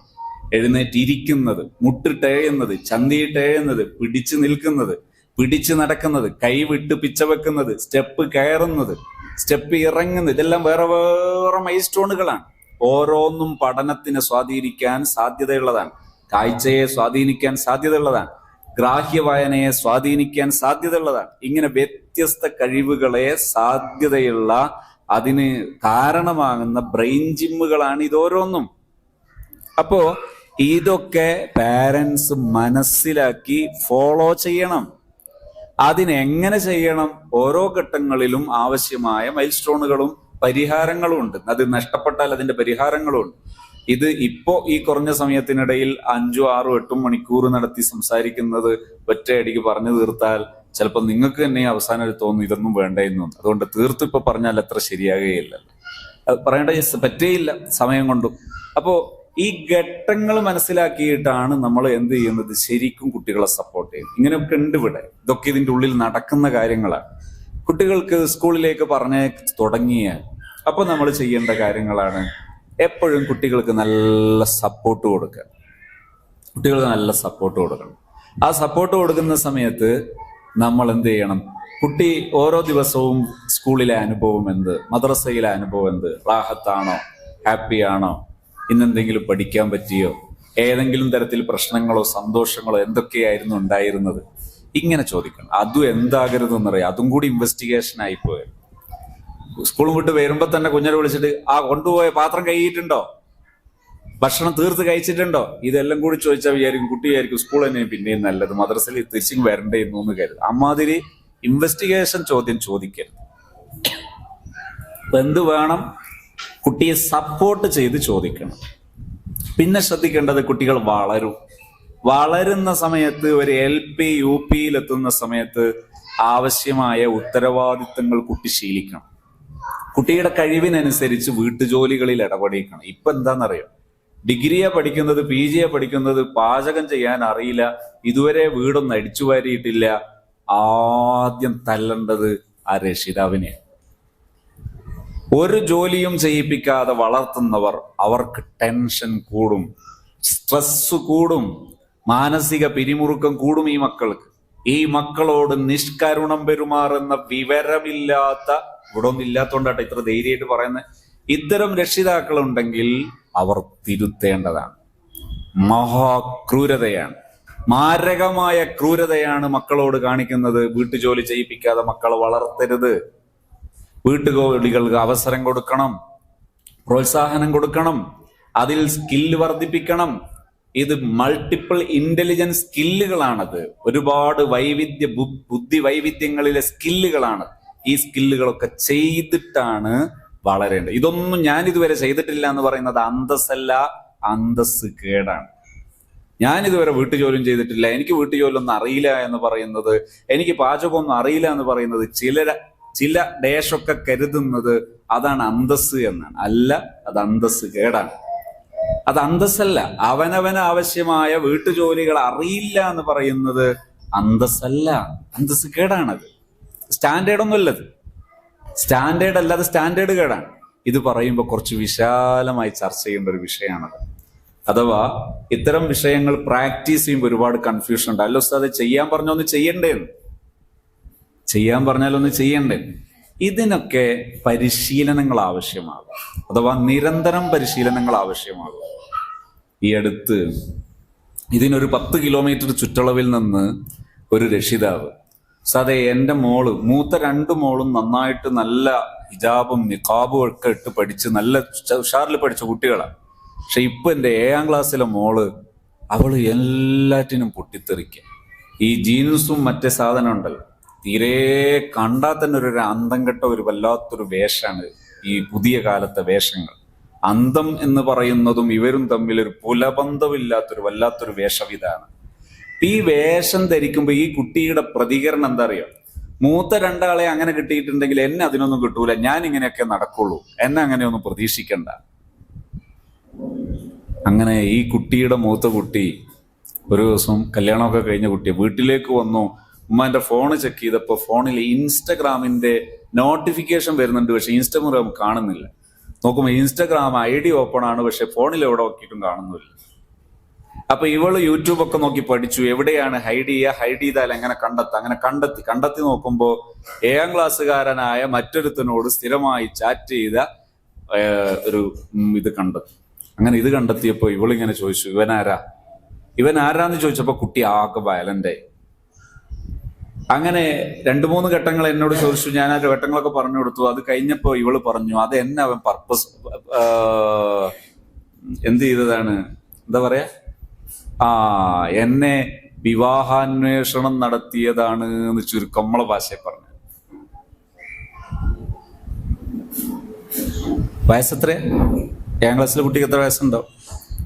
ഒരു 12 ഉണ്ടാവും. അന്നേരമാണ് എന്ത് ചെയ്തത്, അന്നേരമാണ് ഈ വിവാഹാലോചന. ഒന്ന് ആലോചിച്ചു നോക്ക്, എന്താണ് പ്രശ്നം? അപ്പൊ ഞാൻ ഈ രക്ഷിതാവിന് പറഞ്ഞു കൊടുത്തു, ഇതിന് പരിഹാരമുണ്ട്, പക്ഷെ എന്ത് വേണമെന്നറിയാം, ആദ്യം പെരുമാറ്റ രീതികൾ നിങ്ങൾ സെറ്റ് ചെയ്യണം. അപ്പൊ അതിനെന്താ വഴി? അതിന് എല്ലാ ആഴ്ചയിലും നമ്മളെ മലപ്പുറം കോണോമ്പാറയിൽ സെന്റർ ഉണ്ട്, അവിടെ വന്നാൽ നടക്കും.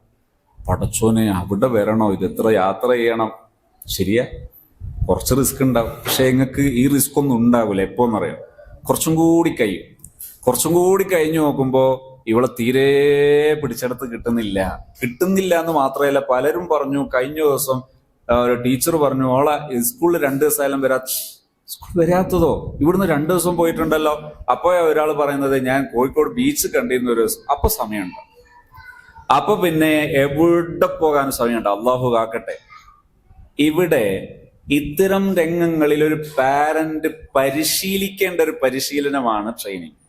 ഞാൻ ഇടക്ക് പറയാണ്, നിങ്ങളെ ഇവിടുന്ന് ഇപ്പോ മലപ്പുറത്തേക്ക് അടുത്തല്ലേ, വലിയ ദൂരമൊന്നും ഉണ്ടാവില്ലല്ലോ.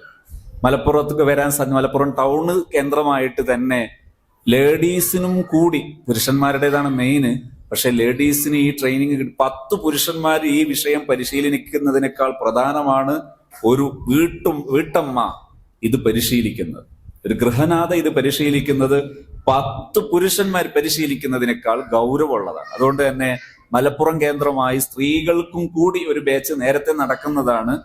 ആ ബാച്ചുകളിലേക്ക് ആവശ്യമുള്ളവർ, അതുപോലെ അത്യാവശ്യം ഇത്തരം മേഖലകളിൽ പ്രയാസം അനുഭവിക്കുന്ന ഒരു സർവീസ് ആവശ്യമുണ്ടെന്ന് തോന്നുകയാണെങ്കിൽ നിങ്ങൾക്കൊരു ഫോം ഇവിടെ വിതരണം ചെയ്യുമ്പോൾ അതിൽ നിങ്ങളുടെ പേരും മൊബൈൽ നമ്പറും എഴുതി തിരിച്ചു നൽകിയാൽ, ഒരു ഫോം നൽകുമ്പോൾ അതിൽ തിരിച്ചു നൽകിയാൽ നിങ്ങൾക്ക് ഫ്രീ ആയിട്ട് മെസ്സേജുകൾ നൽകും. അതായത് നിങ്ങൾക്ക് അത്യാവശ്യം ഉപകരിക്കുന്ന മെസ്സേജുകൾ നൽകും.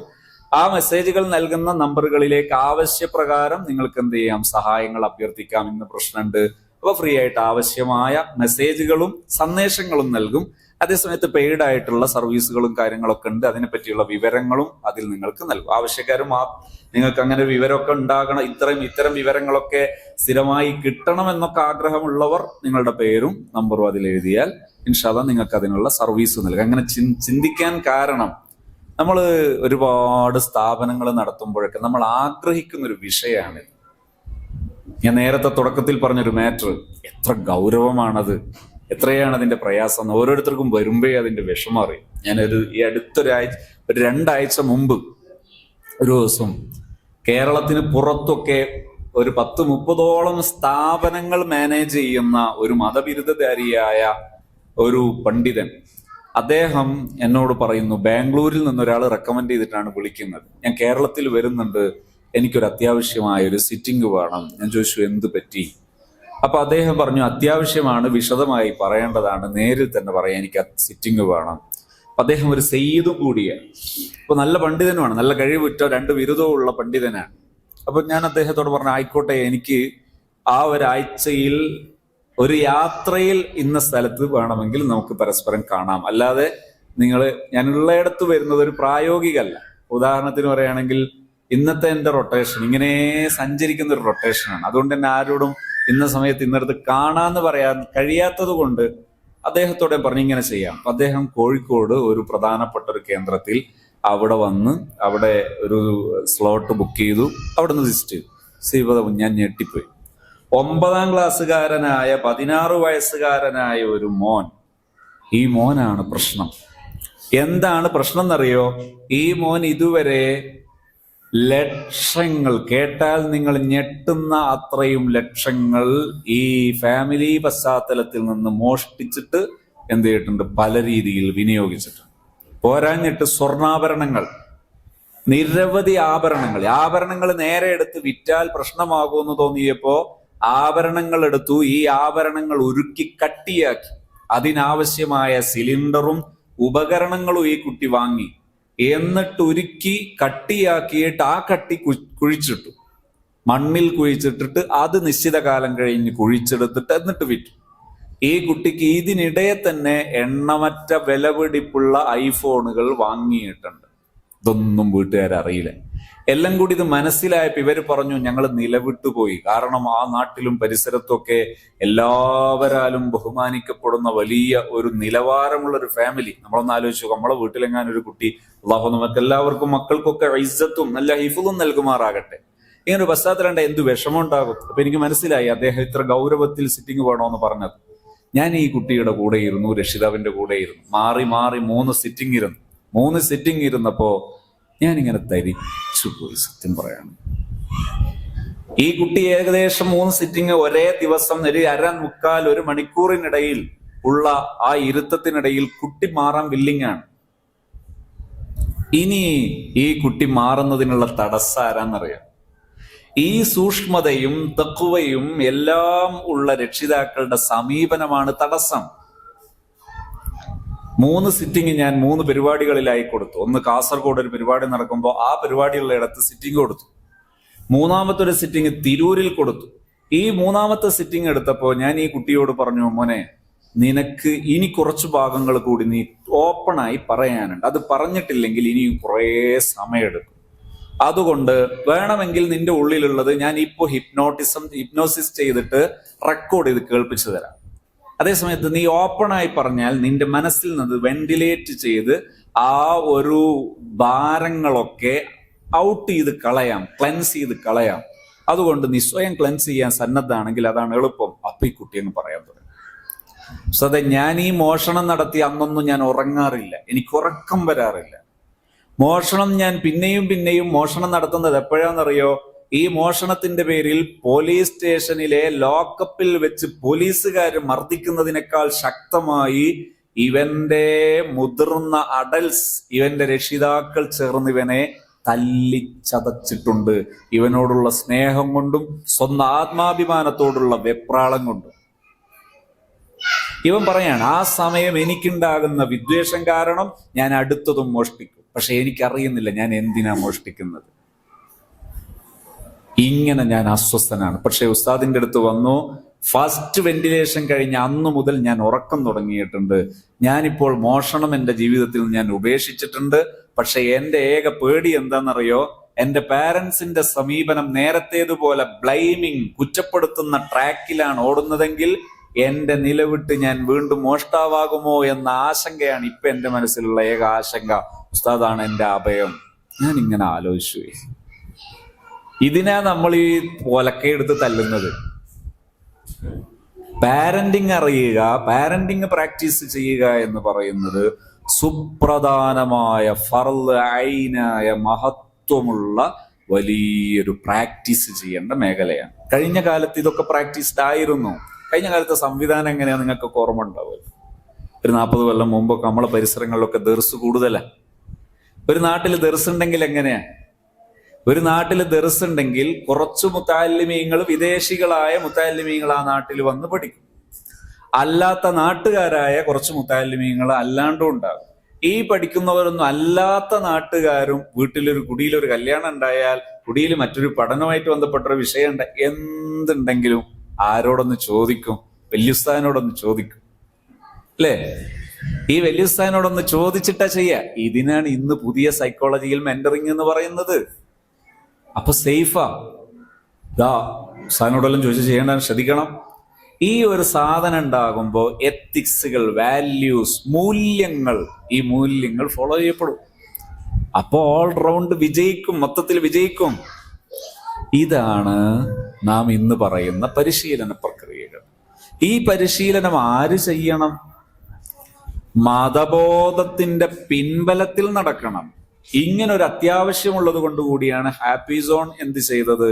നല്ല ത്യാഗസന്നദ്ധതയുള്ള, ഡെഡിക്കേറ്റഡ് ആയ, സമർപ്പണ മനസ്സുള്ള പണ്ഡിതന്മാരായ ഒരു വിഭാഗം, ആ വിഭാഗത്തിന്റെ ത്യാഗസന്നദ്ധതയാണ് ഈ സർവീസ്.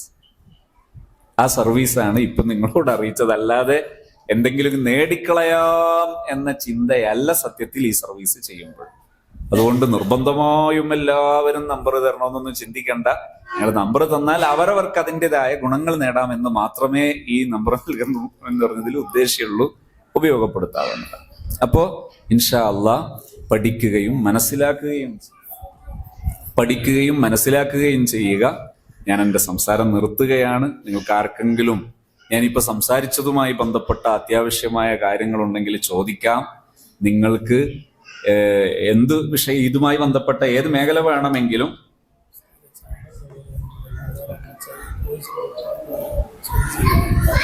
ഓക്കെ.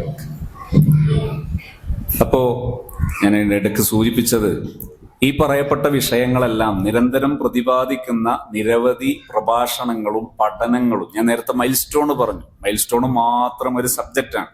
ഇതെല്ലാം നമ്മുടെ യൂട്യൂബ് ചാനലിലുണ്ട്. അബ്ദുൽ ഹക്കീം സത്താഫി ആയഞ്ചേരി എന്ന പേരിൽ തന്നെ ഒരു യൂട്യൂബ് ചാനലിലുണ്ട്. അതിൽ 2000-ഓളം വരുന്ന വീഡിയോകൾ കാണാം. അതിൽ കിതാബുകൾ ഫതുഹുൽ മുഈൻ, മിഷ്കാത്തുൽ മസ്വാബീഹ്, ഖുലാസത്തുൽ ഫിഖ്ഹുൽ ഇസ്ലാമി, അദ്കിയ, അയ്യുഹൽ വലദ്, നൂറുൽ അബ്സാർ, മുരിഖാത്തുൽ ഖുലൂബ് തുടങ്ങിയ നിരവധി കിതാബുകൾ അത് പഠിക്കാൻ അതിൽ അവസരമുണ്ട്. അതോടൊപ്പം മനഃശാസ്ത്ര പഠനം, ഫാമിലി ലൈഫ്, അതുപോലെ പാരന്റിങ്, ചൈൽഡ് സൈക്കോളജി, ഇതെല്ലാം പഠിക്കാൻ അവസരങ്ങളുണ്ട്. കൂടാത്തതിന് നിങ്ങൾക്ക് കോഴ്സ് പോലെ ഓൺലൈനായിട്ട് പഠിക്കാൻ താല്പര്യമുള്ളവർ നേരത്തെ പറഞ്ഞ നമ്പറിൽ തന്നെ നോട്ട് ചെയ്യുകയും എന്നിട്ട് അവർ ബന്ധപ്പെടുന്ന സമയത്ത് നിങ്ങൾ റിക്വസ്റ്റ് ആവശ്യപ്പെടുകയും ചെയ്താൽ നിങ്ങൾക്ക് ഓൺലൈനിലായി ചൈൽഡ് സൈക്കോളജി, ഫാമിലി സൈക്കോളജി പഠിക്കാൻ, അതായത് റെക്കോർഡഡ് ക്ലാസ്സുകളിലൂടെ പഠിക്കാൻ താല്പര്യമുള്ളവർക്ക് അതും ആവശ്യത്തിന് ഉപയോഗപ്പെടുത്താം ഇൻഷാ അല്ലാഹ്. ഞാൻ പറഞ്ഞത് ഈ യൂട്യൂബ് ചാനലിലും നിങ്ങൾക്ക് ആവശ്യാനുസരണം ഇത്തരം പ്രഭാഷണങ്ങളും കാര്യങ്ങളൊക്കെ കേവലം ഒരു പ്രഭാഷണം എന്നതിലുപരി വിഷയാധിഷ്ഠിതമായി പഠിക്കാൻ കഴിയും. എല്ലാം നല്ല ലക്ഷ്യത്തോടു കൂടെ ഇൻഷാ അല്ലാഹ് നമുക്ക് നടത്താം. ഞാൻ ഒന്നുകൂടി കൺക്ലൂഡ് ചെയ്യുന്നു. മദ്രസയിൽ നമ്മളെ കുട്ടികളെ അയക്കുമ്പോൾ വീട്ടിൽ വെച്ച് പഠനങ്ങൾ നടക്കണം, പക്ഷെ നമ്മൾ പഠിപ്പിച്ചിട്ടല്ല പഠിക്കേണ്ടത്, അവര് പഠിക്കണം. അതിന് നിങ്ങൾ ചെയ്യേണ്ടത് അവർക്ക് സഹായം ഓഫർ ചെയ്യുക, അവരോട് നല്ല സമയങ്ങളിൽ ചോദിക്കുക. മോളെ അല്ലെങ്കിൽ മോനെ നീ പഠിക്കണ്ടേ, എപ്പോഴാ പഠിക്കുന്നത്? ബാപ്പ അല്ലെങ്കിൽ ഉമ്മച്ചി എന്താ ചെയ്തു തരേണ്ടത്? തല്ലണോ, അല്ലെങ്കിൽ പറഞ്ഞാൽ മതിയോ, അല്ലെങ്കിൽ ഉണർത്തണോ, എന്താണെന്ന് ചോദിക്കണം. ചോദിച്ചിട്ട് തമ്മിൽ ധാരണയാകുന്നത് മാത്രമേ ചെയ്യാവൂ, വേറൊന്നും ചെയ്യരുത്. വേറൊന്നും പറയണ്ട, വേറൊന്നും ചെയ്യണ്ട. അങ്ങനെ ആയാൽ തന്നെ മക്കൾ സുഖമായിട്ട് പഠിച്ചോളും. അവിടെ എന്തെങ്കിലും പ്രയാസങ്ങൾ ഉണ്ടെങ്കിൽ ആ പ്രയാസം തീർത്തു കൊടുക്കണം. ഇപ്പൊ കുട്ടി പഠിക്കുന്നില്ലെങ്കിൽ അതിനൊരു കാരണം ഉണ്ടാവും. ആ കാരണം കണ്ടെത്തി പരിഹരിക്കണം. ഇപ്പൊ നമ്മളെ രക്ഷിതാക്കളെ കൂട്ടത്തിൽ തന്നെ എത്ര പേരാ PG ഉള്ളവര്? എല്ലാവരും ഉണ്ടോ? എത്ര പേരാ മതവിരുദ്ധെടുത്തവർ? എല്ലാവരും ഉണ്ടോ? എന്തുകൊണ്ടാ ഇല്ലാത്തത്? പല കാരണങ്ങൾ. ഇതുപോലെ നമ്മുടെ മക്കൾക്കും പലപ്പോഴും ഒരു സമയത്ത് പഠിക്കാതിരിക്കുന്നുണ്ടെങ്കിൽ അപ്പോൾ അതിൻ്റെതായ ചില കാരണങ്ങൾ ഉണ്ടാകാം.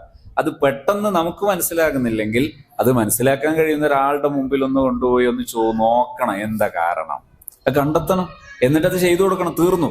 അതിന് വെറുതെ ഇങ്ങനെ കുത്തിച്ചീച്ചത് കൊണ്ട് കാര്യമുണ്ടോ? അതിന് തല്ലിയത് കൊണ്ട് കാര്യമുണ്ടോ? ഉള്ള കഴിവും നശിച്ചു പോവുകയാണ് ചെയ്യുക. അതുകൊണ്ട് ആ തല്ലിപ്പഴുപ്പിക്കലൊക്കെ ഒഴിവാക്കുക. പകരം നേരാം വണ്ണം നേരെ ചൊവ്വയെ മുന്നോട്ട് പോവുക എന്നാണ് പറഞ്ഞതിന്റെ രത്നച്ചുരുക്കം. പഠനം നടക്കണം, അത് കോംപ്രമൈസ് ചെയ്യരുത്. അതിൽ ഭൗതിക പഠനവും വിജയിക്കണം, ആത്മീയ പഠനവും വിജയിക്കണം. ഖുർആൻ ഓതാൻ കുട്ടികൾക്ക് അറിയണം. അതുപോലെ മദ്രസയിൽ നിന്ന് പഠിക്കുന്ന വാല്യൂസ്, മൂല്യങ്ങൾ, സ്വഭാവം, പെരുമാറ്റം, ഇതെല്ലാം മക്കളിൽ ഉണ്ടാകണം. ഇൻഷാ അല്ലാഹ് അതൊക്കെ ഉണ്ടാക്കാൻ സാധിക്കും. പറയാൻ സമയമില്ലാത്തത് കൊണ്ട് ഞാൻ പറയുന്നില്ല. മദ്രസയുമായി ബന്ധപ്പെട്ടും ഹാപ്പി സോണിന് ഒരു പ്രൊജക്ട് തന്നെ നമ്മൾ ഡിസൈൻ ചെയ്തതുണ്ട്. അതായത് മദ്രസ പ്രൊജക്ട് എന്ന് പറയുന്നതിൽ എല്ലാം ഉൾപ്പെടുത്തിയിട്ട് ഇതേ സംവിധാനത്തിലെ ഇതേ സമയം ഉപയോഗിച്ചിട്ട് നമുക്ക് നമ്മുടെ കുട്ടികളുടെ അക്കാദമിക് എഡ്യൂക്കേഷൻ ഉൾപ്പെടെ കുട്ടികൾ പഠിക്കുന്നത് അവരുടെ ജീവിതത്തിൽ തല്ലാതെ ചീത്ത പറയാതെ അവർ ചെയ്യും. അതുപോലെ അവരുടെ എല്ലാ സ്കില്ലും അവർക്ക് ഡെവലപ്പാകും. ഏതാനും വർഷങ്ങൾ കഴിയുമ്പോഴേക്ക് അവർ ഉന്നത നിലവാരമുള്ളവരായി മാറും, മദ്രസ വിദ്യാഭ്യാസം തന്നെ നിലനിർത്തിയിട്ട്. ഇതെല്ലാം ചെയ്യാൻ കഴിയുന്ന സംവിധാനം നമ്മൾ ഡിസൈൻ ചെയ്തതുകൊണ്ട് അത് മറ്റൊരു ഭാഗമാണ്. അത് ഒരു പബ്ലിക്കിൽ ഒറ്റയടിക്ക് പറയാനോ നടപ്പിലാക്കാനോ കഴിയുന്ന ഒരു വിഷയമല്ല, മറിച്ച് മദ്രസയിൽ നടപ്പിലാക്കാൻ കഴിയും. ഇൻഷാ അല്ലാഹ് ഇപ്പൊ ഞാൻ അതിനെക്കുറിച്ച് വിശദമായി സംസാരിക്കുന്നില്ല. മറ്റ് പ്രഭാഷണങ്ങൾ ഇൻഷാ അല്ലാഹ് യൂട്യൂബ് ചാനലിൽ ഈ ദിവസങ്ങളിലായി വന്നുകൊണ്ടിരിക്കുന്നതുണ്ട്. അതിൽ ഈ വിഷയങ്ങളൊക്കെ വിശദമായി പ്രതിപാദിക്കുന്ന ഭാഗങ്ങളുണ്ട്. അഥവാ റേഞ്ച് തലത്തിലുള്ള, ജില്ലാ തലത്തിലുള്ള റേഞ്ച് ലീഡേഴ്സായ പണ്ഡിതന്മാർ, അവരുമായി ബന്ധപ്പെട്ട് ഞാൻ ഈ വിഷയം സംസാരിക്കുന്ന ഒരു വീഡിയോ അത് സമീപ ദിവസങ്ങളിലായി അപ്ലോഡഡ് ആയതുണ്ട്. അതൊക്കെ വേണമെങ്കിൽ കണ്ടാൽ ഞാൻ ഈ പറഞ്ഞ വിഷയങ്ങളൊക്കെ മനസ്സിലാകും. അല്ലാഹു സുബ്ഹാനഹു വ തആല ഖൈറായ നന്മകൾ മനസ്സിലാക്കി അത് ജീവിതത്തിൽ അനുധാവനം ചെയ്യാൻ തൗഫീഖ് നൽകുമാറാകട്ടെ. നിങ്ങൾക്ക് ആർക്ക് എന്തെങ്കിലും ചോദിക്കാണ്ടോ? ദുആ ചെയ്ത് പിരിയല്ലേ. അല്ലാഹു സുബ്ഹാനഹു വ തആല നമ്മുടെ സദസ്സ് അവൻ പൊരുത്തപ്പെട്ട സ്വാലിഹായ അമലായി ഖബൂൽ ചെയ്യുമാറാകട്ടെ. അൽഹംദുലില്ലാഹി റബ്ബിൽ ആലമീൻ ഹംദൻ യുവാഫി നിഅമഹു വയുകാഫിഉ മസീദ. اللهم صل وسلم وبارك على سيدنا محمد وعلى آل سيدنا ومولانا محمد. അർഹമുർ റഹീമീനായ അൽ മലിക്കുൽ ജബ്ബാറായ അല്ലാഹുവേ, ഞങ്ങളെല്ലാവരെയും നീ സ്വീകരിക്കണേ റഹ്മാനെ. ഞങ്ങളൊക്കെ ഞങ്ങളുടെ മക്കളുടെ വിഷയത്തിൽ വലിയ പ്രതീക്ഷയുള്ളവരും ഒരുപക്ഷെ പലരും പലതരം ആദിയുള്ളവരുമായിരിക്കും റബ്ബേ. ഞങ്ങളെല്ലാവരെയും നീ തഖ്വ ഉള്ളവരാക്കി തരണേ അല്ലാഹ്. നല്ല തഖ്വ ഉള്ളവരാക്കണേ റഹ്മാനെ, നന്മ ഉള്ളവരാക്കണേ റഹ്മാനെ. പടച്ചോനെ, എല്ലാ അർത്ഥത്തിലും മാനസികമായി ശുദ്ധിയുള്ളവരാക്കണേ റഹ്മാനെ, തൗഫീഖുള്ളവരാക്കണേ റഹ്മാനെ. ജീവിതത്തിൽ ശാരീരികമായി മാനസികമായി എല്ലാ അർത്ഥത്തിലും നല്ല ഹിഫ്ളുള്ളവരാക്കണേ റഹ്മാനെ. പടച്ചോനെ, ഞങ്ങളെ ജീവിതാവശ്യങ്ങൾ, വീട്, വിവാഹം, പഠനം, ജോലി, എല്ലാറ്റിലും ഞങ്ങളെ സഹായിക്കണേ റഹ്മാനെ, ഞങ്ങളെ പിന്തുണക്കണേ റഹ്മാനെ. ഞങ്ങൾക്ക് എല്ലാ മദതും നീ നൽകണേ അല്ലാ. നിന്റെ ഇഷ്ടപ്പെട്ട സ്വാലിഹീങ്ങളായ മഹാന്മാരുടെയൊക്കെ മദത് നൽകണേ റഹ്മാനെ. ഈ പുൽപ്പറ്റയിൽ, ഈ ഒരു സ്ഥാപനത്തിൽ നിരവധി വിദ്യാർത്ഥികൾ പഠിച്ചു വളരുന്നു.